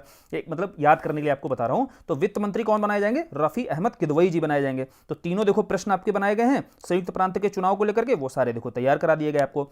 फिर एक क्वेश्चन बनाया गया, जो कांग्रेस शासित प्रांत थे ना, वहां पर मुस्लिम शिकायतों को लेकर जो रिपोर्ट्स आती हैं, उनके रिपोर्ट्स के कलानुक्रम को बनाया गया क्वेश्चन। कलानुक्रम पर मतलब यह 3 रिपोर्ट दे दी गई, फिर बोला गया भाई कलानुक्रम में आप लगाइए। ऑप्शंस दे दिए जाते हैं 3 2 1 1 2 3, तो ये देखो अलग अलग तरीके से दी होंगी, यहां आपको कलानुक्रम में लगाकर दी जा रही चीजें। होता क्या है, बेसिकली मुस्लिम शिकायत रिपोर्ट से मतलब समझिए, जब कांग्रेस की जहां सरकार होगी वहां अल्पसंख्यकों की बात ऐसा किया जाता है कि अल्पसंख्यकों के जो मुद्दे होते हैं वो उतनी गहराई से सुने नहीं जाते हैं। तो उसी को लेकर के जो रिपोर्ट्स दी जाती है ना, उसी को बोलते हैं मुस्लिम शिकायत रिपोर्ट। अब मुस्लिम शिकायत रिपोर्ट में पहली रिपोर्ट आपको दिखाई देगी पीरपुर रिपोर्ट, है ना, 1938 की, और दूसरी शरीफ रिपोर्ट आएगी, तीसरी आपकी फजलुल हक रिपोर्ट आएगी, है ना। फजलुल हक रिपोर्ट जिसके अंडर में यह रिपोर्ट बनती है ना, उसी के नाम पर रिपोर्ट का नाम दे दिया जाता था। तो अब आपको क्या याद रखना है, आपको बस इतना याद रखना है, पीर मुराद परंपरा सुना था भाई, पीर के पास आप जाओगे तो आप क्या है, शरीफ बनकर लौटोगे, है ना। जैसे ही मान लो मुस्लिमों के प्रति शिकायत हो रही है, मुस्लिमों के प्रति अत्याचार हो रहा है, तो आप कहां जाओगे, पीर के पास जाओगे। पीर के पास जाओगे तो आप शरीफ बनकर लौटे, और शरीफ बनकर लौटोगे फिर आप क्या है, अपने हक के लिए लड़ोगे। तो ऐसे याद रखना है, पीर के पास गए मतलब पीरपुर रिपोर्ट हो गया, और शरीफ बनकर वहां से आया, और शरीफ बनकर आए तो शरीफ रिपोर्ट हो गया, और फिर आप अपने हक के लिए लड़े, हक से हो गया आपका फजलुल हक। तो तीनों रिपोर्टों का क्रम आपको याद होगा। जब मुस्लिमों के प्रति शिकायत हो रही होगी तो आप सबसे पहले पीर के पास जाओगे। पीर मतलब होता है बेसिकली गुरु। पीर मुराद परंपरा जब सूफी आपको पढ़ाया गया था तो वहां पर बताया भी गया था। चलिए यह देखो क्लियर हो गया आपका। अब त्रिपुरी संकट पर देखो क्वेश्चन बनाया गया। त्रिपुरी संकट आपका कब हुआ, 1939 को। इसके पीछे की कहानी को समझ लो। होता क्या है, इसके पहले के अधिवेशन को समझना होगा। मैं पहले हरिपुरा अधिवेशन में क्या होता है, आपका सुभाष चंद्र बोस जो हैं अध्यक्ष के पद पर होते हैं, ठीक, खड़े होते हैं, वो भी निर्विरोध आपके अध्यक्ष के पद पर चुने जाते हैं। कौन, सुभाष चंद्र बोस। और इस समय भाई सुभाष चंद्र बोस क्यों चुने जा रहे हैं, इसके पहले भी आपको पता है 1937 का जो अधिवेशन होता है वहां पर जवाहरलाल नेहरू आपके अध्यक्ष होते हैं। तो कांग्रेस में इस समय कौन सी विचारधारा बहुत अधिक तरीके से प्रभावशाली थी, समाजवादी विचारधारा। तो इसी समाजवादी विचारधारा के ही व्यक्ति थे आपके कौन, जवाहरलाल नेहरू और सुभाष चंद्र बोस। तो भैया सुभाष चंद्र बोस आपके चुन लिए जाएंगे कब, 1938 के हरिपुरा अधिवेशन में। हरिपुरा अधिवेशन में जब सुभाष चंद्र बोस को निर्विरोध जो है अध्यक्ष बनाया जाएगा, उसके बाद जो अगला अधिवेशन होता है वो होता है त्रिपुरी में। त्रिपुरी आपका पता होना चाहिए कहां पर है, मध्य प्रदेश के जबलपुर में स्थित है स्थान त्रिपुरी, ठीक है। अब त्रिपुरी में जब अधिवेशन होगा तो यहां पर बेसिकली गांधी जी चाहते थे कि किसको अध्यक्ष बनाया जाए, पट्टाभी सीतारमैया को अध्यक्ष बनाया जाए। लेकिन कांग्रेस में कौन सा वर्ग सर्वाधिक प्रभावशाली था इस समय, समाजवादी वर्ग। तो समाजवादी वर्ग मिलकर किसको चुनेगा, सुभाष चंद्र बोस को। तो इसीलिए सुभाष चंद्र बोस की जीत होगी और पट्टाभी सीतारमैया की हार होगी। तो यहां पर गांधी जी क्या करेंगे, गांधी जी यहां पर नाराज हो जाएंगे, है ना। और यही विवाद देखने को मिलेगा किसके साथ, सुभाष चंद्र बोस के साथ। और सुभाष चंद्र बोस आप जानते हैं कि गांधी जी को सुभाष चंद्र बोस भी बहुत मानते थे। तो गांधी जी को सुभाष चंद्र बोस मानते थे, इसी संदर्भ में यहां पर इस्तीफा दे दिया जाएगा, त्यागपत्र दे दिया जाएगा किसके द्वारा, सुभाष चंद्र बोस के द्वारा त्रिपुरी से। तो यही बोला जाता है कि त्रिपुरी संकट के रूप में यह घटना दिखाई देती है। त्रिपुरी संकट मतलब सुभाष चंद्र बोस अध्यक्ष चुने जाने के बाद भी त्यागपत्र दे देते हैं। और भैया ध्यान रखना, यहां पर एक क्वेश्चन खूब बनते हैं ये कि त्यागपत्र देने के बाद में कांग्रेस का अध्यक्ष किसे बनाया गया, तो राजेंद्र प्रसाद जो है त्यागपत्र देने के बाद अध्यक्ष कुछ समय के लिए बनते हैं। जब जब कोई त्यागपत्र देगा तब तब आपको ध्यान रखना है कि राजेंद्र प्रसाद जो है अध्यक्ष बना दिए जाएंगे। आगे हम देखेंगे जब आजादी के समय, जब 1946 में भारत विभाजन का प्रस्ताव पारित होगा ना, तो जैसे ही आपके कृपलानी क्या है उसके बाद त्यागपत्र दे देंगे, तो वहां अध्यक्ष जानते हैं फिर कौन बना दिया जाएगा, फिर यही राजेंद्र प्रसाद जी कुछ समय के लिए अध्यक्ष बना दिए जाएंगे। तो इसीलिए कभी भी आए ना त्यागपत्र देने के बाद अध्यक्ष कौन बना, तो तुरंत मारना है आपको राजेंद्र प्रसाद। तो इस तरीके से देखो कहानी पूरी समझ में आ गई। हरिपुरा अधिवेशन से कनेक्ट करते हुए कैसे हम त्रिपुरी अधिवेशन तक पहुंचे और जो जो घटनाएं हुई वहीं से क्वेश्चन पूछा जाता है। देखो चलो फिर आगे बढ़ते हैं। अब आगे बढ़ेंगे हम पाकिस्तान की मांग को लेकर। देखो पाकिस्तान की जो मांग है उसको लेकर के क्या क्या क्वेश्चंस आपके एग्जाम में बनाए जाते हैं। सबसे पहले समझ लेना है कि पाकिस्तान की मांग को लेकर के पहले सबसे पहला प्रश्न बनाया जाता है कि इसकी मांग उठी कहां से, भाई ऐसा कॉन्सेप्ट कहां से आया, फिर उठी कहां से और फिर किस तरीके का पाकिस्तान होना चाहिए। दूसरा प्रश्न यहां से बनाया जाता है। तीसरा प्रश्न यह बनाया जाता है कि द्विराष्ट्र का सिद्धांत जो आ गया निकलकर, भारत और पाकिस्तान के रूप में द्विराष्ट्र का सिद्धांत निकल कर आया, उससे लेकर के क्वेश्चन कैसे बनते हैं। अब एक एक करके समझते हैं। यहां जो अधिवेशन ये दिए हुए ना, बिल्कुल कंफ्यूज मत होना, ये कांग्रेस के अधिवेशन नहीं है भाई। कांग्रेस क्यों पाकिस्तान की मांग करेगी, पाकिस्तान की मांग कौन कर रहा था, मुस्लिम लीग, जिसकी स्थापना हम देख चुके हैं 1906 में हुई थी, है ना, ढाका में सलीमुल्लाह के द्वारा। ये सारी चीजें पीछे पड़ चुके हैं और याद भी होंगी अभी आपको। मैं ऐसा मानता हूं अगर आपने रिवीजन कर लिया होगा वीडियोस का 2-3 बार तो आपको याद हो गई होंगी चीजें। अब पाकिस्तान की मांग देखो सबसे पहले कहां उठेगी, इलाहाबाद अधिवेशन में उठेगी। अब इलाहाबाद में कोई घटना हो रही है तो भैया क्यों नहीं यूपी में पूछा जाएगा। बोला ना आपको यूपी संबंधित कोई क्षेत्र है तो जरूर क्वेश्चन बनेगा। तो इलाहाबाद के अधिवेशन में उस समय अध्यक्ष आपके होते हैं इकबाल। इकबाल अपने भाषण में ही बात करते हैं कि मुस्लिमों के लिए क्या होना चाहिए, एक अलग देश होना चाहिए। तो यहां से कॉन्सेप्ट निकल कर आया किसका, पाकिस्तान का। मतलब अभी क्या है, स्पष्ट रूप से पाकिस्तान की मांग नहीं हो रही है, यहां बात यह की गई भाई मुस्लिमों के लिए एक अलग से देश होना चाहिए यार, ऐसी मांग की गई सर्वप्रथम किसके द्वारा, इकबाल के द्वारा। अपने भाषण में ऐसा बोला गया, कहां पर, इलाहाबाद अधिवेशन में। तो यह हो गया पहला क्वेश्चन, इस तरीके से ही बनाया जाता है। फिर वहीं कैम्ब्रिज में एक बैठे हुए थे एक व्यक्ति, कौन, स्टूडेंट थे कैम्ब्रिज के, चौधरी रहमत अली। वो देख रहे थे, सुन रहे थे इकबाल जी का भाषण, है ना। तो वो बोलेंगे वहां पर कि भाई अभी नहीं तो कभी नहीं। तो 1930 आपको वर्ष याद रखना है। याद क्या रखना है आपको, केवल घटनाक्रम समझना है कि ये घटनाक्रम कैसे कनेक्ट करते हुए चलना है। जब यह बात बोली गई इकबाल के द्वारा तो इन चीजों को सुन रहे होते थे कौन, चौधरी रहमत अली। चौधरी रहमत अली बोलेंगे भाई अभी नहीं तो कभी नहीं, इस तरीके का एक पत्र निकालेंगे और उसमें कहेंगे भाई पाकिस्तान के गठन की बात करेंगे। मतलब किस तरीके का पाकिस्तान जो होना चाहिए ना, वो कहां पर होना चाहिए, कौन सा क्षेत्र होना चाहिए पाकिस्तान। तो इस तरीके का कॉन्सेप्ट सबसे पहले किसके द्वारा दिया जाएगा, चौधरी रहमत अली के द्वारा। अब समझते हैं कि पाकिस्तान शब्द जो गढ़ा वो कैसे गढ़ा, ऐसे नहीं हवा में गढ़ दिया इन्होंने। अब यह भारत का नक्शा समझ लो आप, देखो तो यह जो क्षेत्र है ना आपका उत्तर पश्चिम का क्षेत्र, यहीं पर बोला कि यह क्षेत्र जो है पाकिस्तान के रूप में होना चाहिए। और यह पाकिस्तान जो है ना PAKSTAN है ना, आई नहीं था वहां पर जो उन्होंने शब्द दिया था। तो P का मतलब क्या है आपका, पंजाब है, ए का मतलब आपका अफगान रहेगा, के का मतलब कश्मीर का क्षेत्र रहेगा और एस का मतलब सिंध का क्षेत्र रहेगा और तान ये जो है बलूचिस्तान को रिप्रेजेंट करता है। ठीक है, तो यह 5 प्रांतों को मिलाकर उन्होंने बोला पाकिस्तान होना चाहिए। ठीक, किसने, चौधरी रहमत अली ने। और अभी नहीं तो कभी नहीं, इसका इंग्लिश ट्रांसलेट करोगे तो क्या आएगा, नाउ और नेवर। तो नाउ और नेवर जो है इनका पत्र था, यह भी क्वेश्चन पूछा जाता है किस पत्र के माध्यम से। तो चौधरी रहमत अली ने नाउ और नेवर पत्र के माध्यम से यह पाकिस्तान शब्द का सबसे पहले प्रयोग किया और क्षेत्र बताया भाई कौन सा क्षेत्र होना चाहिए। फिर जो तीसरा क्वेश्चन पूछा जाता है वह पूछा जाता है द्विराष्ट्र का जो सिद्धांत दिया गया ना, वह सिद्धांत सर्वप्रथम कहां पर दिया गया। तो आगे चल के भाई 1940 में आपका लाहौर अधिवेशन दिखाई देगा। लाहौर अधिवेशन में आपके अध्यक्ष होते हैं जिन्ना जी। जिन्ना जी कहेंगे अब हम जो है रहमत अली के द्वारा जो बात बोली गई थी ना, उसी आधार पर द्विराष्ट्र सिद्धांत को हम मान्यता देते हैं। तो लाहौर से अधिवेशन में सर्वप्रथम पूछा जाता है कि द्विराष्ट्र के सिद्धांत को मान्यता किस अधिवेशन में दी गई, तो आप बताओगे भाई लाहौर अधिवेशन में यह मान्यता दी जाती है। अब द्विराष्ट्र सिद्धांत की मान्यता किस अधिवेशन में दी गई, यह क्वेश्चन आप कर लोगे, लेकिन द्विराष्ट्र सिद्धांत पर क्वेश्चन पूछा जाता है कि यह जो सिद्धांत है, यह रूपरेखा किसके द्वारा तैयार की गई, तो यह रूपरेखा जो है आपकी सिकंदर हयात खां के द्वारा तैयार की गई। और यह प्रस्तुत किसके द्वारा किया गया भाई, इस अधिवेशन में प्रस्तुत जो किया गया ना, यह फजलुल हक के द्वारा। अब याद आया कि मैंने क्यों बताया था कि बंगाल में जो कृषक प्रजा पार्टी है, कृषक प्रजा पार्टी में आपके फजलुल हक की पार्टी होती है, इसके साथ समझौता करके कौन लीग सरकार बनाती है। तो भैया पता चला कि फजलुल हक की एंट्री कहां पर हो रही थी, 1937 के चुनाव से लीग में एंट्री होती है, और 40 के जो लाहौर अधिवेशन में है वह उसमें द्विराष्ट्र सिद्धांत का प्रस्तुतिकरण जो प्रस्तुत किया जाता है वही फजलुल हक के द्वारा यह प्रस्तुत भी किया जाएगा। ठीक है, तो फजलुल हक बेहद इंपॉर्टेंट है, याद रखना, इसलिए क्वेश्चंस भी खूब पूछे जाते हैं। अब सरोजिनी नायडू के द्वारा जिन्ना को पर एक टिप्पणी की जाती है, कथन है सरोजिनी नायडू का जिन्ना को लेकर के, वह क्वेश्चन पूछ लिया जाता है क्या कि हिंदू मुस्लिम एकता का दूत किसे बोला गया, आप समझ गए, मोहम्मद अली जिन्ना को। और किसने बोला, सरोजिनी नायडू को। यहां समझना है कि यार जिन्ना तो द्विराष्ट्र सिद्धांत की बात करते हैं, फिर ये हिंदू मुस्लिम एकता का दूत क्यों कह रही है सरोजिनी नायडू।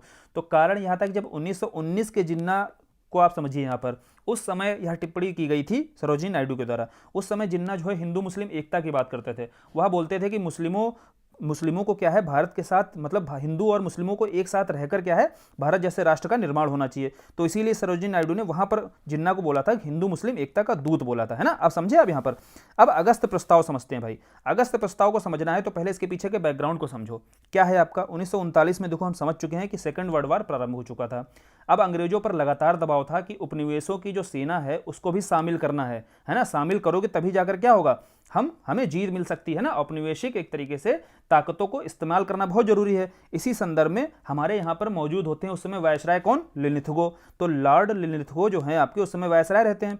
इनके द्वारा ही 8 अगस्त को एक प्रस्ताव पारित किया जाता है जिसे हम जानते हैं अगस्त प्रस्ताव के रूप में।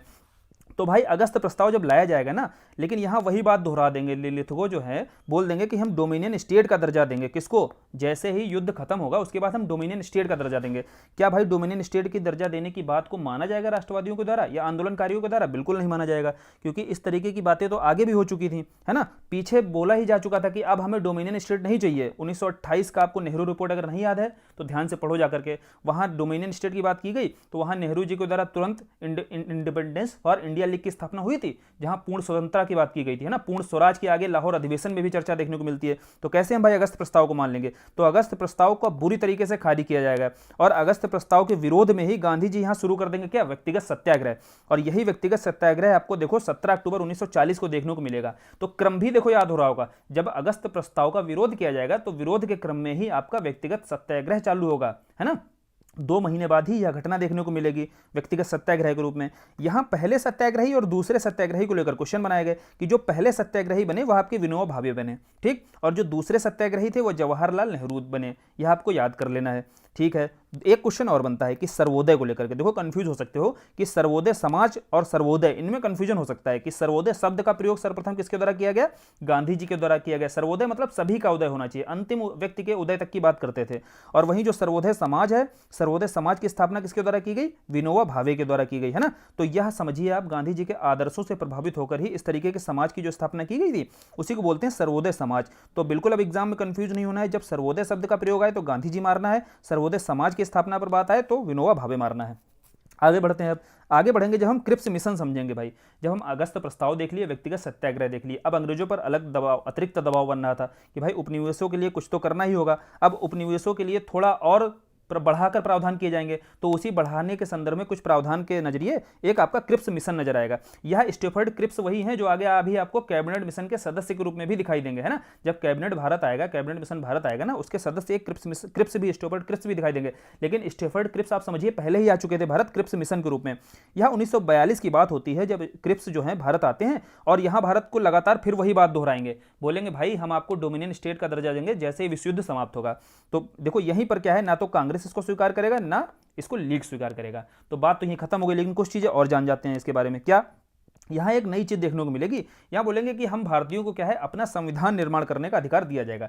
जैसे ही हम आजाद, आप मतलब हम सॉरी, जैसे ही क्या है सेकेंड वर्ल्ड वार खत्म होगा ना, हम भारतीयों को जो है यह अधिकार देंगे कि वह अपना संविधान निर्मित कर सके अपने लिए। तो क्वेश्चन बनाया जाता है किस प्रस्ताव के माध्यम से या कहां पर पहली बार भारतीयों को संविधान निर्माण करने का अधिकार दिया गया है। तो आपको बताना है, आपका आंसर होगा वह क्रिप्स मिशन। तो ठीक है, यहां पर समझे आप। और जब क्रिप्स भारत आते हैं तो कांग्रेस की ओर से ऑफिशियली पूछा जाता है कि आधिकारिक रूप से वार्ता करने कौन गया था। तो कांग्रेस ने देखो कितनी चतुराई से जो है एक हिंदू भेजा था, एक मुस्लिम भेजा था। हिंदू किसको? जवाहरलाल नेहरू को भेजा था। मुस्लिम मौलाना आजाद को भेजा था, है ना। तो आधिकारिक वार्ताकार कौन थे कांग्रेस की तरफ से? जवाहरलाल नेहरू थे और मौलाना आजाद थे। तो ये देखो क्वेश्चंस आपके क्रिप्स मिशन से बनाए जाते हैं। फिर गांधी जी ने इसको क्या बोला था? क्रिप्स मिशन को गांधी जी ने बोला यह एक पोस्ट डेटेड चेक है। क्यों भाई बोला गया होगा इसको? थोड़ा कॉमन सेंस लगाओ कि पोस्ट डेटेड चेक क्यों कहा गया होगा। देखो पोस्ट डेटेड चेक समझो, यहाँ पर एक कोई ऐसा चेक आपको दे दिया जाए जिसकी डेट जो है आपसे मतलब भंजाने की, जिसको चेक आप जाते हो बैंक जाते हो, चेक वगैरह भंजाते हो तो फिर तभी पैसा निकाल पाते हो। अब हम आपको चेक दे दें, हम बोले कि भाई आज हमने आपको चेक दे दी है लेकिन आप पैसा इससे निकालोगे 2 दिन बाद, ठीक है, आपको पैसा मिलेगा 2 दिन बाद की हमने दी है चेक। तो इसी तरीके का कोई क्रिप्स मिशन था कि हम आपको क्या है ना संविधान निर्माण करने का भारतीयों को अधिकार दे देंगे, डोमिनियन स्टेट का दर्जा दे देंगे, लेकिन कब देंगे? सेकेंड वर्ल्ड वार के समाप्त होने के बाद। तो इसीलिए गांधी जी ने बोला कि यह एक पोस्ट डेटेड चेक है, यानी कि भविष्य में किया हुआ वादा है, इसीलिए इसको भी स्वीकार नहीं किया जाएगा, ना तो कांग्रेस के द्वारा किया जाएगा ना लीग के द्वारा किया जाएगा। और इसका ही विरोध करते हुए, क्रिप्स मिशन का फिर विरोध करते हुए आगे शुरू हो जाएगा भारत छोड़ो आंदोलन। यह बेहद महत्वपूर्ण है, यहां पर ध्यान देना है। बहुत ज्यादा क्वेश्चंस बनते हैं भारत छोड़ो आंदोलन से और सारे यहां कवर करा दिए जाएंगे, इससे बाहर आपके क्वेश्चंस नहीं जाएंगे। केवल आरओ एआरओ के क्वेश्चंस नहीं यहां कराए जा रहे हैं, आरओ एआरओ को टारगेट किया जा रहा है, साथ के साथ पीसीएस वगैरह और एग्जाम्स में यूपी के जो पूछे गए हैं ना सारे शामिल करा दिए जा रहे हैं। अब देखो भारत छोड़ो आंदोलन को समझते हैं। यहाँ पर भारत छोड़ो आंदोलन के पीछे की कहानी को समझ लो, इस समय हो क्या रहा था, घटनाक्रम, सारे फैक्ट देखना भी तैयार हो जाएंगे। होता क्या है, यहाँ पर जो बड़े बड़े राजनेता होते हैं, आंदोलनकारी होते हैं, जो वो सारे आपके जमा होते हैं कहाँ पर? सबसे पहले वर्धा में जमा होंगे। वर्धा आप जानते हो, जब आप भारत का मैप देखो, यहाँ पर महाराष्ट्र का क्षेत्र है ये, महाराष्ट्र के पश्चिम क्षेत्र से थोड़ा सा महाराष्ट्र में अंदर चले जाएंगे आप, तो अंदर आपको यहाँ पर वर्धा दिखाई देगा, ठीक है।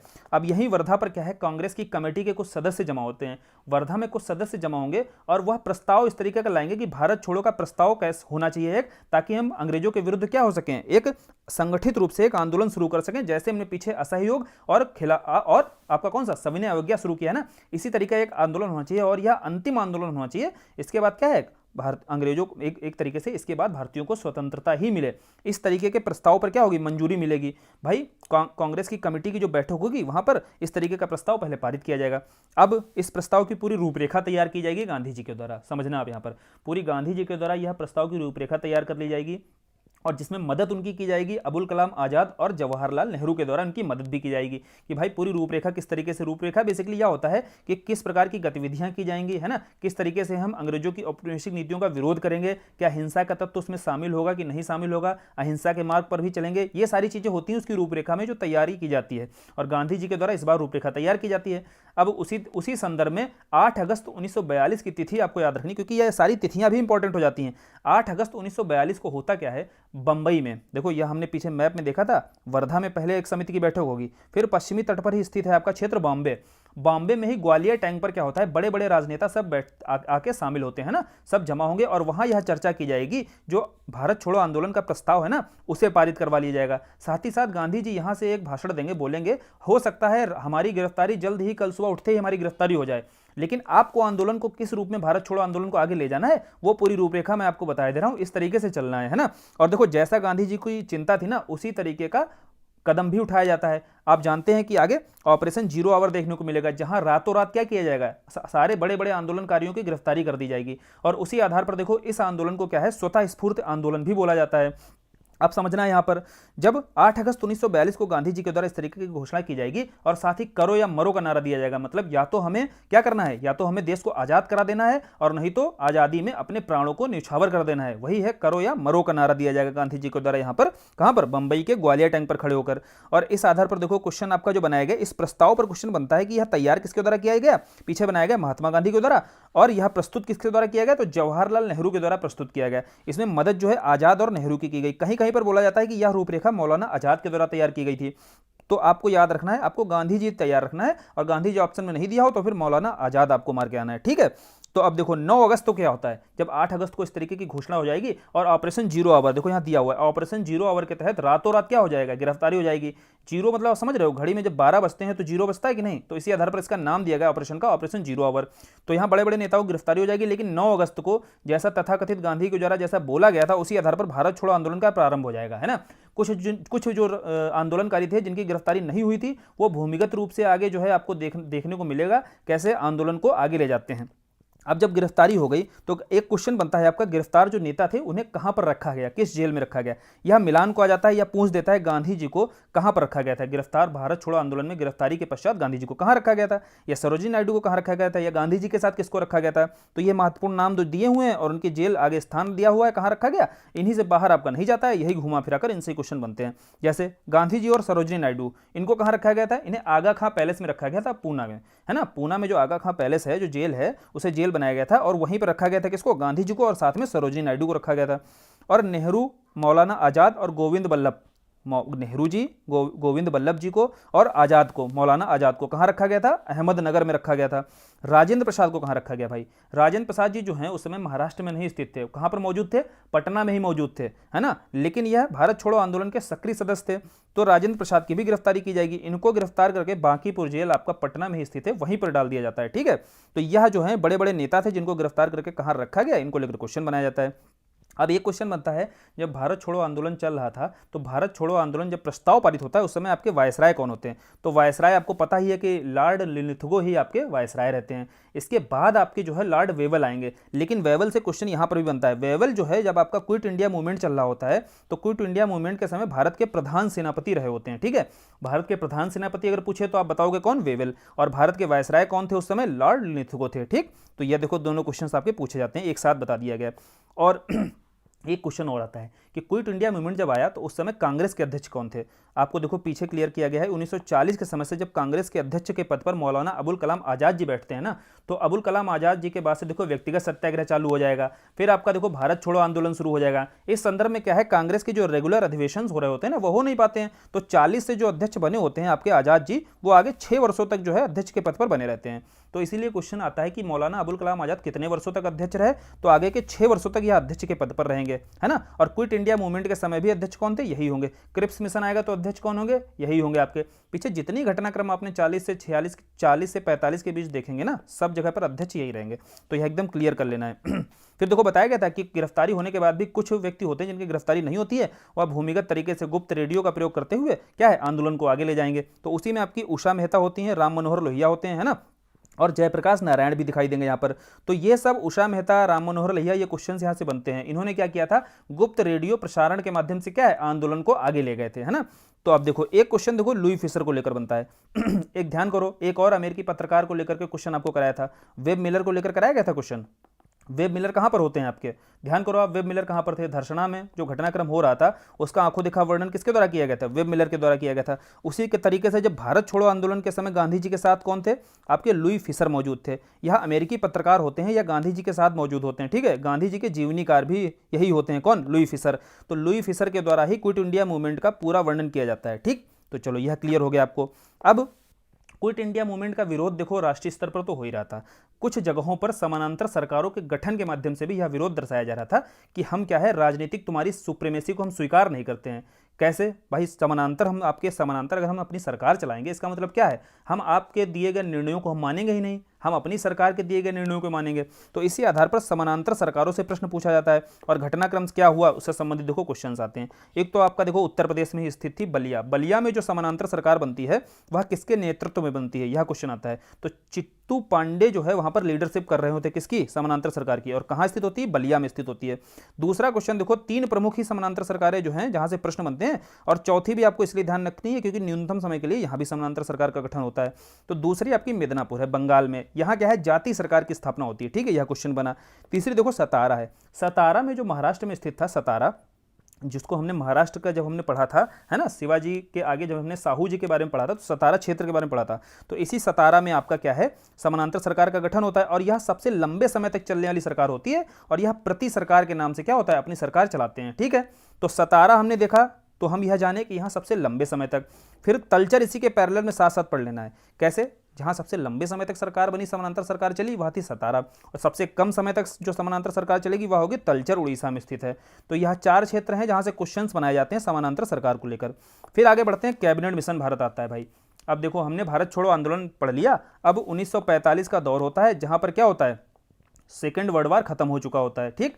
लेकिन सेकेंड वर्ल्ड वार जो है खत्म तो होता है, भले ही अंग्रेजों की विजय होती है, लेकिन आप जानते हो कि अंग्रेजों की स्थिति इतनी कमजोर हो चुकी होती है, साथ ही साथ वैश्विक रूप से उसके ऊपर इतना दबाव होता है कि उपनिवेशों को आज़ाद करना जरूरी ही हो जाता है ना, या उपनिवेशों को अधिक से अधिक अधिकार देना उसके ऊपर क्या होता है, इसका अंतर्राष्ट्रीय दबाव होता है।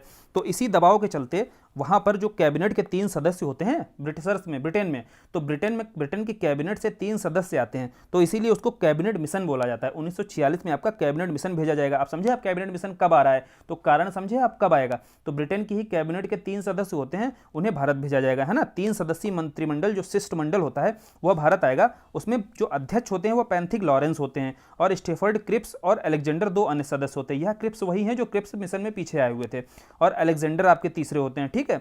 यह आपके नौसेना सदस्य होते हैं, ठीक। आप समझिए यहाँ पर यह 3 सदस्य जो हैं भारत आते हैं।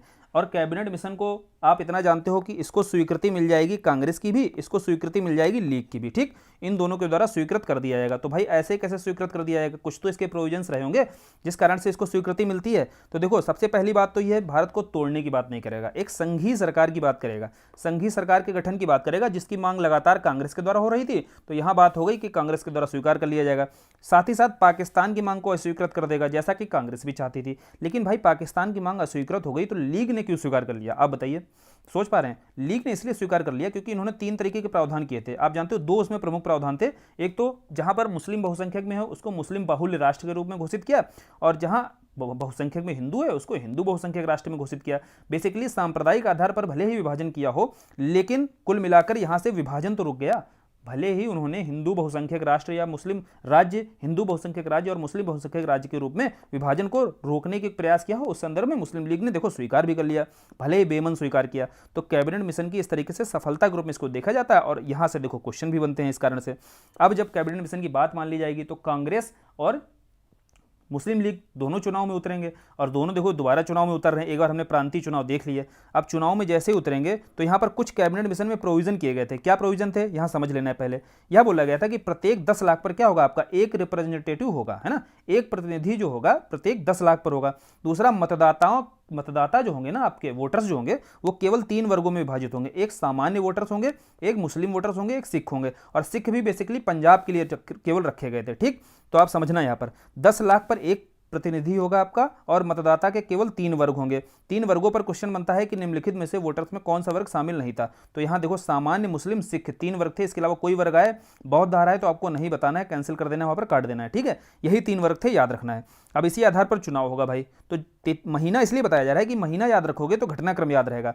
होता क्या है, जुलाई महीने में आपका चुनाव होते हैं। अब भाई चुनाव पड़ेंगे तो कांग्रेस को आपको 208 सीटें कांग्रेस को मिल रही अकेली, और लीग को कितनी 73 सीटें मिलेंगी, और वहीं 15 अन्य को सीटें मिलेंगी। टोटल 296 सीटों पर चुनाव होता है, जिसमें कांग्रेस को 208 सीटें मिल जाएंगी। अब भैया जब 208 सीटें मिल जाएंगी तो क्या लीग इससे खुश होगा? लीग क्या चाहता था? लीग चाहता था कि सारे के सारे जितने मुस्लिम है ना, उनका प्रतिनिधित्व करने वाली संस्था कौन हो? मुस्लिम लीग हो। लेकिन भाई कांग्रेस जो थी ना, कोई हिंदुओं की संस्था तो थी नहीं है। कांग्रेस क्या थी? एक तरीके से धर्मनिरपेक्ष राजनीति कर रही थी, तो उसमें हिंदू भी शामिल थे, मुस्लिम भी शामिल थे। तो इस आधार पर देखो कांग्रेस को 208 सीटें मिल जाएंगी, ठीक है। और लीग भी यह चीज़ समझती थी कि जब हमारी संख्या अल्पसंख्यक में है तो हम कैसे कांग्रेस की बराबरी कर लेंगे। इसलिए वह कभी भी खुश नहीं होते थे इस तरीके से, और हमेशा पाकिस्तान के अलग मांग करेंगे, पाकिस्तान द्विराष्ट्र सिद्धांत की बात करेंगे वो, ठीक। तो अभी जब ये चुनाव हो जाएंगे, लीग खुश होगी नहीं यहाँ से, है ना। तो लीग क्या है, 16 अगस्त 1946 को यहाँ से नाराज होकर के प्रत्यक्ष कार्रवाई दिवस को घोषित कर देगी। लीग क्या बोलेगी, अब हम सीधी कार्रवाई करेंगे, क्योंकि वहाँ देखो उसको सीटें मिल नहीं पाई उतनी पर्याप्त मात्रा में। अब यहाँ प्रत्यक्ष कार्रवाई घोषित कर दी जाएगी। लेकिन इस तरीके की घोषणा के बावजूद भी आपको देखो तिथि इसलिए बताई जा रही ताकि घटनाक्रम याद रहे। भले ही लीग ने यह घोषणा कर दी, लेकिन इस घोषणा के बावजूद क्या है, नेहरू जी के नेतृत्व में क्या होगा, पहली अंतरिम सरकार बनेगी। अब ध्यान रखना, लीग के द्वारा यहां से विरोध करना चालू किया जाएगा, तो जो पहली अंतरिम सरकार बनेगी ना, 24 अगस्त को घोषणा की जाएगी और 2 सितंबर को, यानी कि अगले ही महीने 2 सितंबर को अंतरिम सरकार का गठन कर दिया जाएगा। यहां तारीखें इसलिए बताई जा रही हैं कि जब 2 सितंबर को अंतरिम सरकार का गठन हो रहा था नेहरू जी की लीडरशिप में, तो वहां पर मुस्लिम लीग आपकी क्या थी, शामिल नहीं थी। शुरुआत में मुस्लिम लीग आपकी अंतरिम सरकार में शामिल नहीं होती है। इसमें मात्र 12 सदस्य होते हैं जो मंत्रिमंडल में शामिल होते हैं, और वह 12 के 12 किसके होते हैं, कांग्रेसी होते हैं। तो इसलिए बताया जा रहा है। फिर क्या होता है, आपके जो वायसराय होते हैं वेवेल, तो वेवेल के द्वारा क्या है, बहुत अधिक मनाया जाता है। जिन्ना को मनाया जाता है, लीग को मनाया जाता है। तो लीग के भाई सदस्य जो हैं कहेंगे चलो भाई हम शामिल हो जाते हैं, लेकिन ध्यान रखना लीग के सदस्य भी जो शामिल हो रहे हैं वो कोई अपने राजनीतिक हित को देखते हुए, मतलब अब कोई ऐसा नहीं कि सरकार को स्मूथली चलाने के लिए शामिल हो रहे हैं, ऐसा कुछ नहीं है। वो सरकार के कार्यों में बाधा पहुंचाने के लिए शामिल होते हैं, है ना। तो हालांकि कहानी आपको यह समझनी है कि फिर जब बहुत अधिक मनाया जाएगा तो 5 सदस्य क्या है आपके अक्टूबर महीने में आकर के, देखो सितंबर में यह बात हो रही है जब गठन हो रहा है, वहां तक लीग नहीं थी, है ना। इन सदस्यों में लीग शामिल नहीं थी, लेकिन मंत्रिमंडल में लीग आ गए, अक्टूबर के महीने में शामिल हो जाएंगे आके 5 सदस्य। तो जो 12 कांग्रेसी थे उनमें से 3 कांग्रेसी सदस्य बाहर किए जाएंगे और बचेंगे कितने, देखो यहां पर दिए हुए 9 सदस्य क्या होंगे, कांग्रेसी होंगे, और 5 सदस्य किसके होंगे, मुस्लिम लीग के होंगे। कुल 14 जो होते हैं वह मंत्रिमंडल में शामिल होते हैं, है ना। जो अंतरिम सरकार का मंत्रिमंडल होता है उसमें महत्वपूर्ण जो व्यक्ति होते हैं उनका जो मंत्रालय है वहां से जो क्वेश्चंस पूछे गए वो देखो यहां पर करा दिए गए हैं। अब इनमें ऊपर के जो दिख रहे हैं ना 4 आपको व्यक्ति, यह कांग्रेस के हैं। नीचे के 2 जो दिए हुए हैं ये लीग से हैं। हालांकि लीग से टोटल कितने होते हैं, 5 होते हैं, और कांग्रेस से 9 होते हैं, लेकिन ये महत्वपूर्ण वाले हैं जो कराए जा रहे हैं। अब जवाहरलाल नेहरू तो आप जानते हो, है ना, और सरदार वल्लभ भाई पटेल जानते हो। कुछ ऐसे जो आसान है वो नहीं कराए गए यहाँ पर। बलदेव सिंह, देखो बलदेव सिंह को कौन सा मंत्रालय दिया गया, रक्षा। भाई डिफेंस तो उसी को दिया जाएगा ना जिसके पास बल ज्यादा होगा, तो ऐसे याद रखना है, बलदेव सिंह को रक्षा मंत्रालय दिया गया। राजेंद्र प्रसाद जो आपके आगे देश के पहले प्रेसिडेंट बनते हैं ना, उनको खाद्य एवं कृषि मंत्रालय दिया जाता है। और जगजीवन राम को देखो, जगजीवन राम को आपका श्रम मंत्रालय दिया जाएगा। वहीं आशफ अली को, अरुणा आशफ अली को रेलवे का मंत्रालय दिया जाता है, ठीक है। और ये आशफ अली आप जानते हो ना, जब भारत छोड़ो आंदोलन चल रहा था तो जो एक तरीके से भूमिगत तरीके से कार्रवाई हो रही थी ना, उसमें आपका उषा मेहता और उनके साथ अरुणा आशफ अली भी शामिल थी, ठीक। तो ध्यान रखना है, आगे अरुणा आशफ अली को रेलवे का मंत्रालय दिया जाएगा। और 2 व्यक्ति आप देखिए यहाँ पर कौन ये दिए हुए हैं। लियाकत अली से प्रश्न पूछा जाता है, जोगेंद्र नाथ मंडल से। क्यों पूछा जाता है, देखो लियाकत अली को वित्त मंत्रालय दिया जाता है ना, महत्वपूर्ण मंत्रालय दिया जाता है, इसलिए क्वेश्चन आता है। तो फाइनेंस मिनिस्ट्री किसको, लियाकत अली को ही दे देते हैं। और यह लियाकत अली बहुत अधिक बाधा पहुंचाते हैं। आज के समय में जानते हो ना, अगर वित्त मंत्री चाहे तो कितना मतलब प्रभावित कर सकता है ना, बजट ही नहीं पास होने देगा, है ना। उसमें कई बाधाएं उत्पन्न की गई थी लियाकत अली के द्वारा। तो वित्त मंत्रालय लियाकत अली को दिया जाता है। जोगेंद्र नाथ मंडल को देखो कांग्रेस क्या चाहती थी, कांग्रेस चाहती थी कि हिंदू मुस्लिम दोनों का प्रतिनिधित्व करे। मुस्लिम लीग चाहती थी कि भाई मुस्लिम का प्रतिनिधित्व केवल लीग करे और कांग्रेस केवल हिंदुओं के संस्थापन करे। तो ऐसा हो तो सकता नहीं था, तो फिर लीग भी क्या करेगी, लीग भी अपनी तरफ से एक हिंदू सदस्य को भेजेगी। वह थे आपके जोगेंद्र नाथ मंडल। इन्हें क्या है, विधि मंत्रालय दिया जाएगा, ठीक है। आप समझिए यह अंतरिम सरकार की बात की जा रही है। जब स्वतंत्र हो जाएगा भारत, आजादी के बाद जो मंत्रिमंडल बनेगा वहां यही विधि मंत्रालय किसके पास, अंबेडकर के पास पहुंच जाएगा। ये देखो पॉलिटी के सेक्शन में भी सर कराएंगे आपको, विकास सर आपकी क्लास लेंगे पॉलिटी की, वह आपको बताएंगे किस तरीके से देखो यह पॉलिटी को अच्छे से डिटेल्ड वे में कराया जाएगा। अब जोगेंद्र नाथ मंडल जो है आपके विधि मंत्रालय दिया जाता है इनको। और आपको क्या याद रखना है, और ध्यान रखना है कि मौलाना आजाद के बारे में। देखो मौलाना आजाद के बारे में क्यों ध्यान रखना है, आप यह जानते हैं 40 से 46 तक, देखो ये जो व्यक्ति 40 से 45 तक 6 वर्षों तक कांग्रेस के अध्यक्ष पद पर हैं, वह अंतरिम सरकार में दिखाई नहीं दे रहे हैं। तो यह आपके स्वतंत्रता के बाद जब मंत्रिमंडल बनाया जाएगा वहां पर इनको शिक्षा मंत्रालय दिया जाएगा, है ना। आजाद भारत के पहले शिक्षा मंत्री कौन होते हैं, यही मौलाना अबुल कलाम आजाद होते हैं। लेकिन इनके बारे में साथ साथ आपको ध्यान रखना है कि अंतरिम सरकार में क्या है, यह बिल्कुल उसके मंत्रिमंडल के सदस्य नहीं होते हैं। यहां याद रखना है मंत्रिमंडल के सदस्य नहीं होते हैं। कौन, मौलाना अबुल कलाम आजाद, ठीक।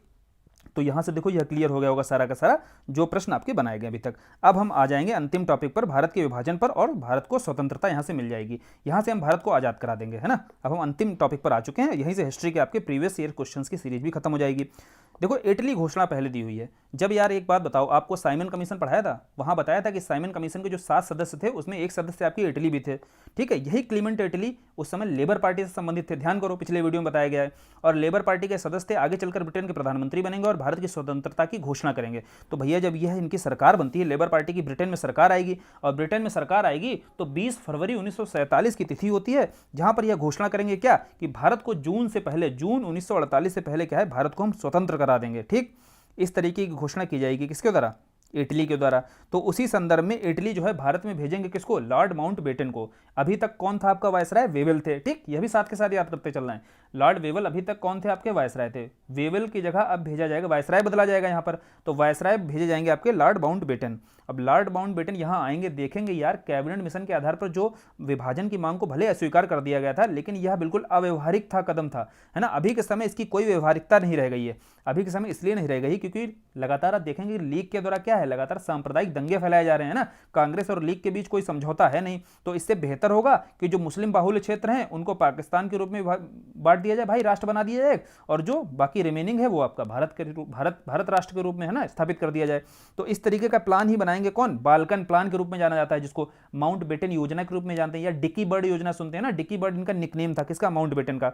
तो इस तरीके का प्लान ही बनाया जाएगा माउंटबेटन के द्वारा, जब माउंटबेटन भारत आएंगे। और कब बनाएंगे भाई? जब देखेंगे कैबिनेट मिशन जो है बहुत अव्यवहारिक हो गया है। तो यह जो बाल्कन प्लान है, यह 3 जून 1947 को तैयार किया जाएगा। ठीक है, तो इसको देखो, इसको लेकर के जो अधिनियम बनेगा, भारतीय स्वतंत्रता अधिनियम, इसी भारतीय स्वतंत्रता अधिनियम में द्विराष्ट्र के सिद्धांत को माना जाएगा। ठीक, विभाजन की बात की जाएगी, यही बोला जाएगा कि भारत का विभाजन बहुत जरूरी है। एक तो भारत जो क्षेत्र है और पाकिस्तान, एक पूर्वी पाकिस्तान और पश्चिमी पाकिस्तान। पश्चिमी पाकिस्तान आप जानते हैं जो वर्तमान पाकिस्तान है, और पूर्वी जो आज के समय का बांग्लादेश है ना, उसे पूर्वी पाकिस्तान के रूप में जाना जाता था। तो यह भारत स्वतंत्रता अधिनियम के माध्यम से यह तय किया जाएगा कि 18 जुलाई 1947 की जो तिथि रहती है ना, यहां पर इसको अधिनियम के रूप में मान्यता मिल जाएगी। तो भाई यह तिथि भी पूछी जाती है।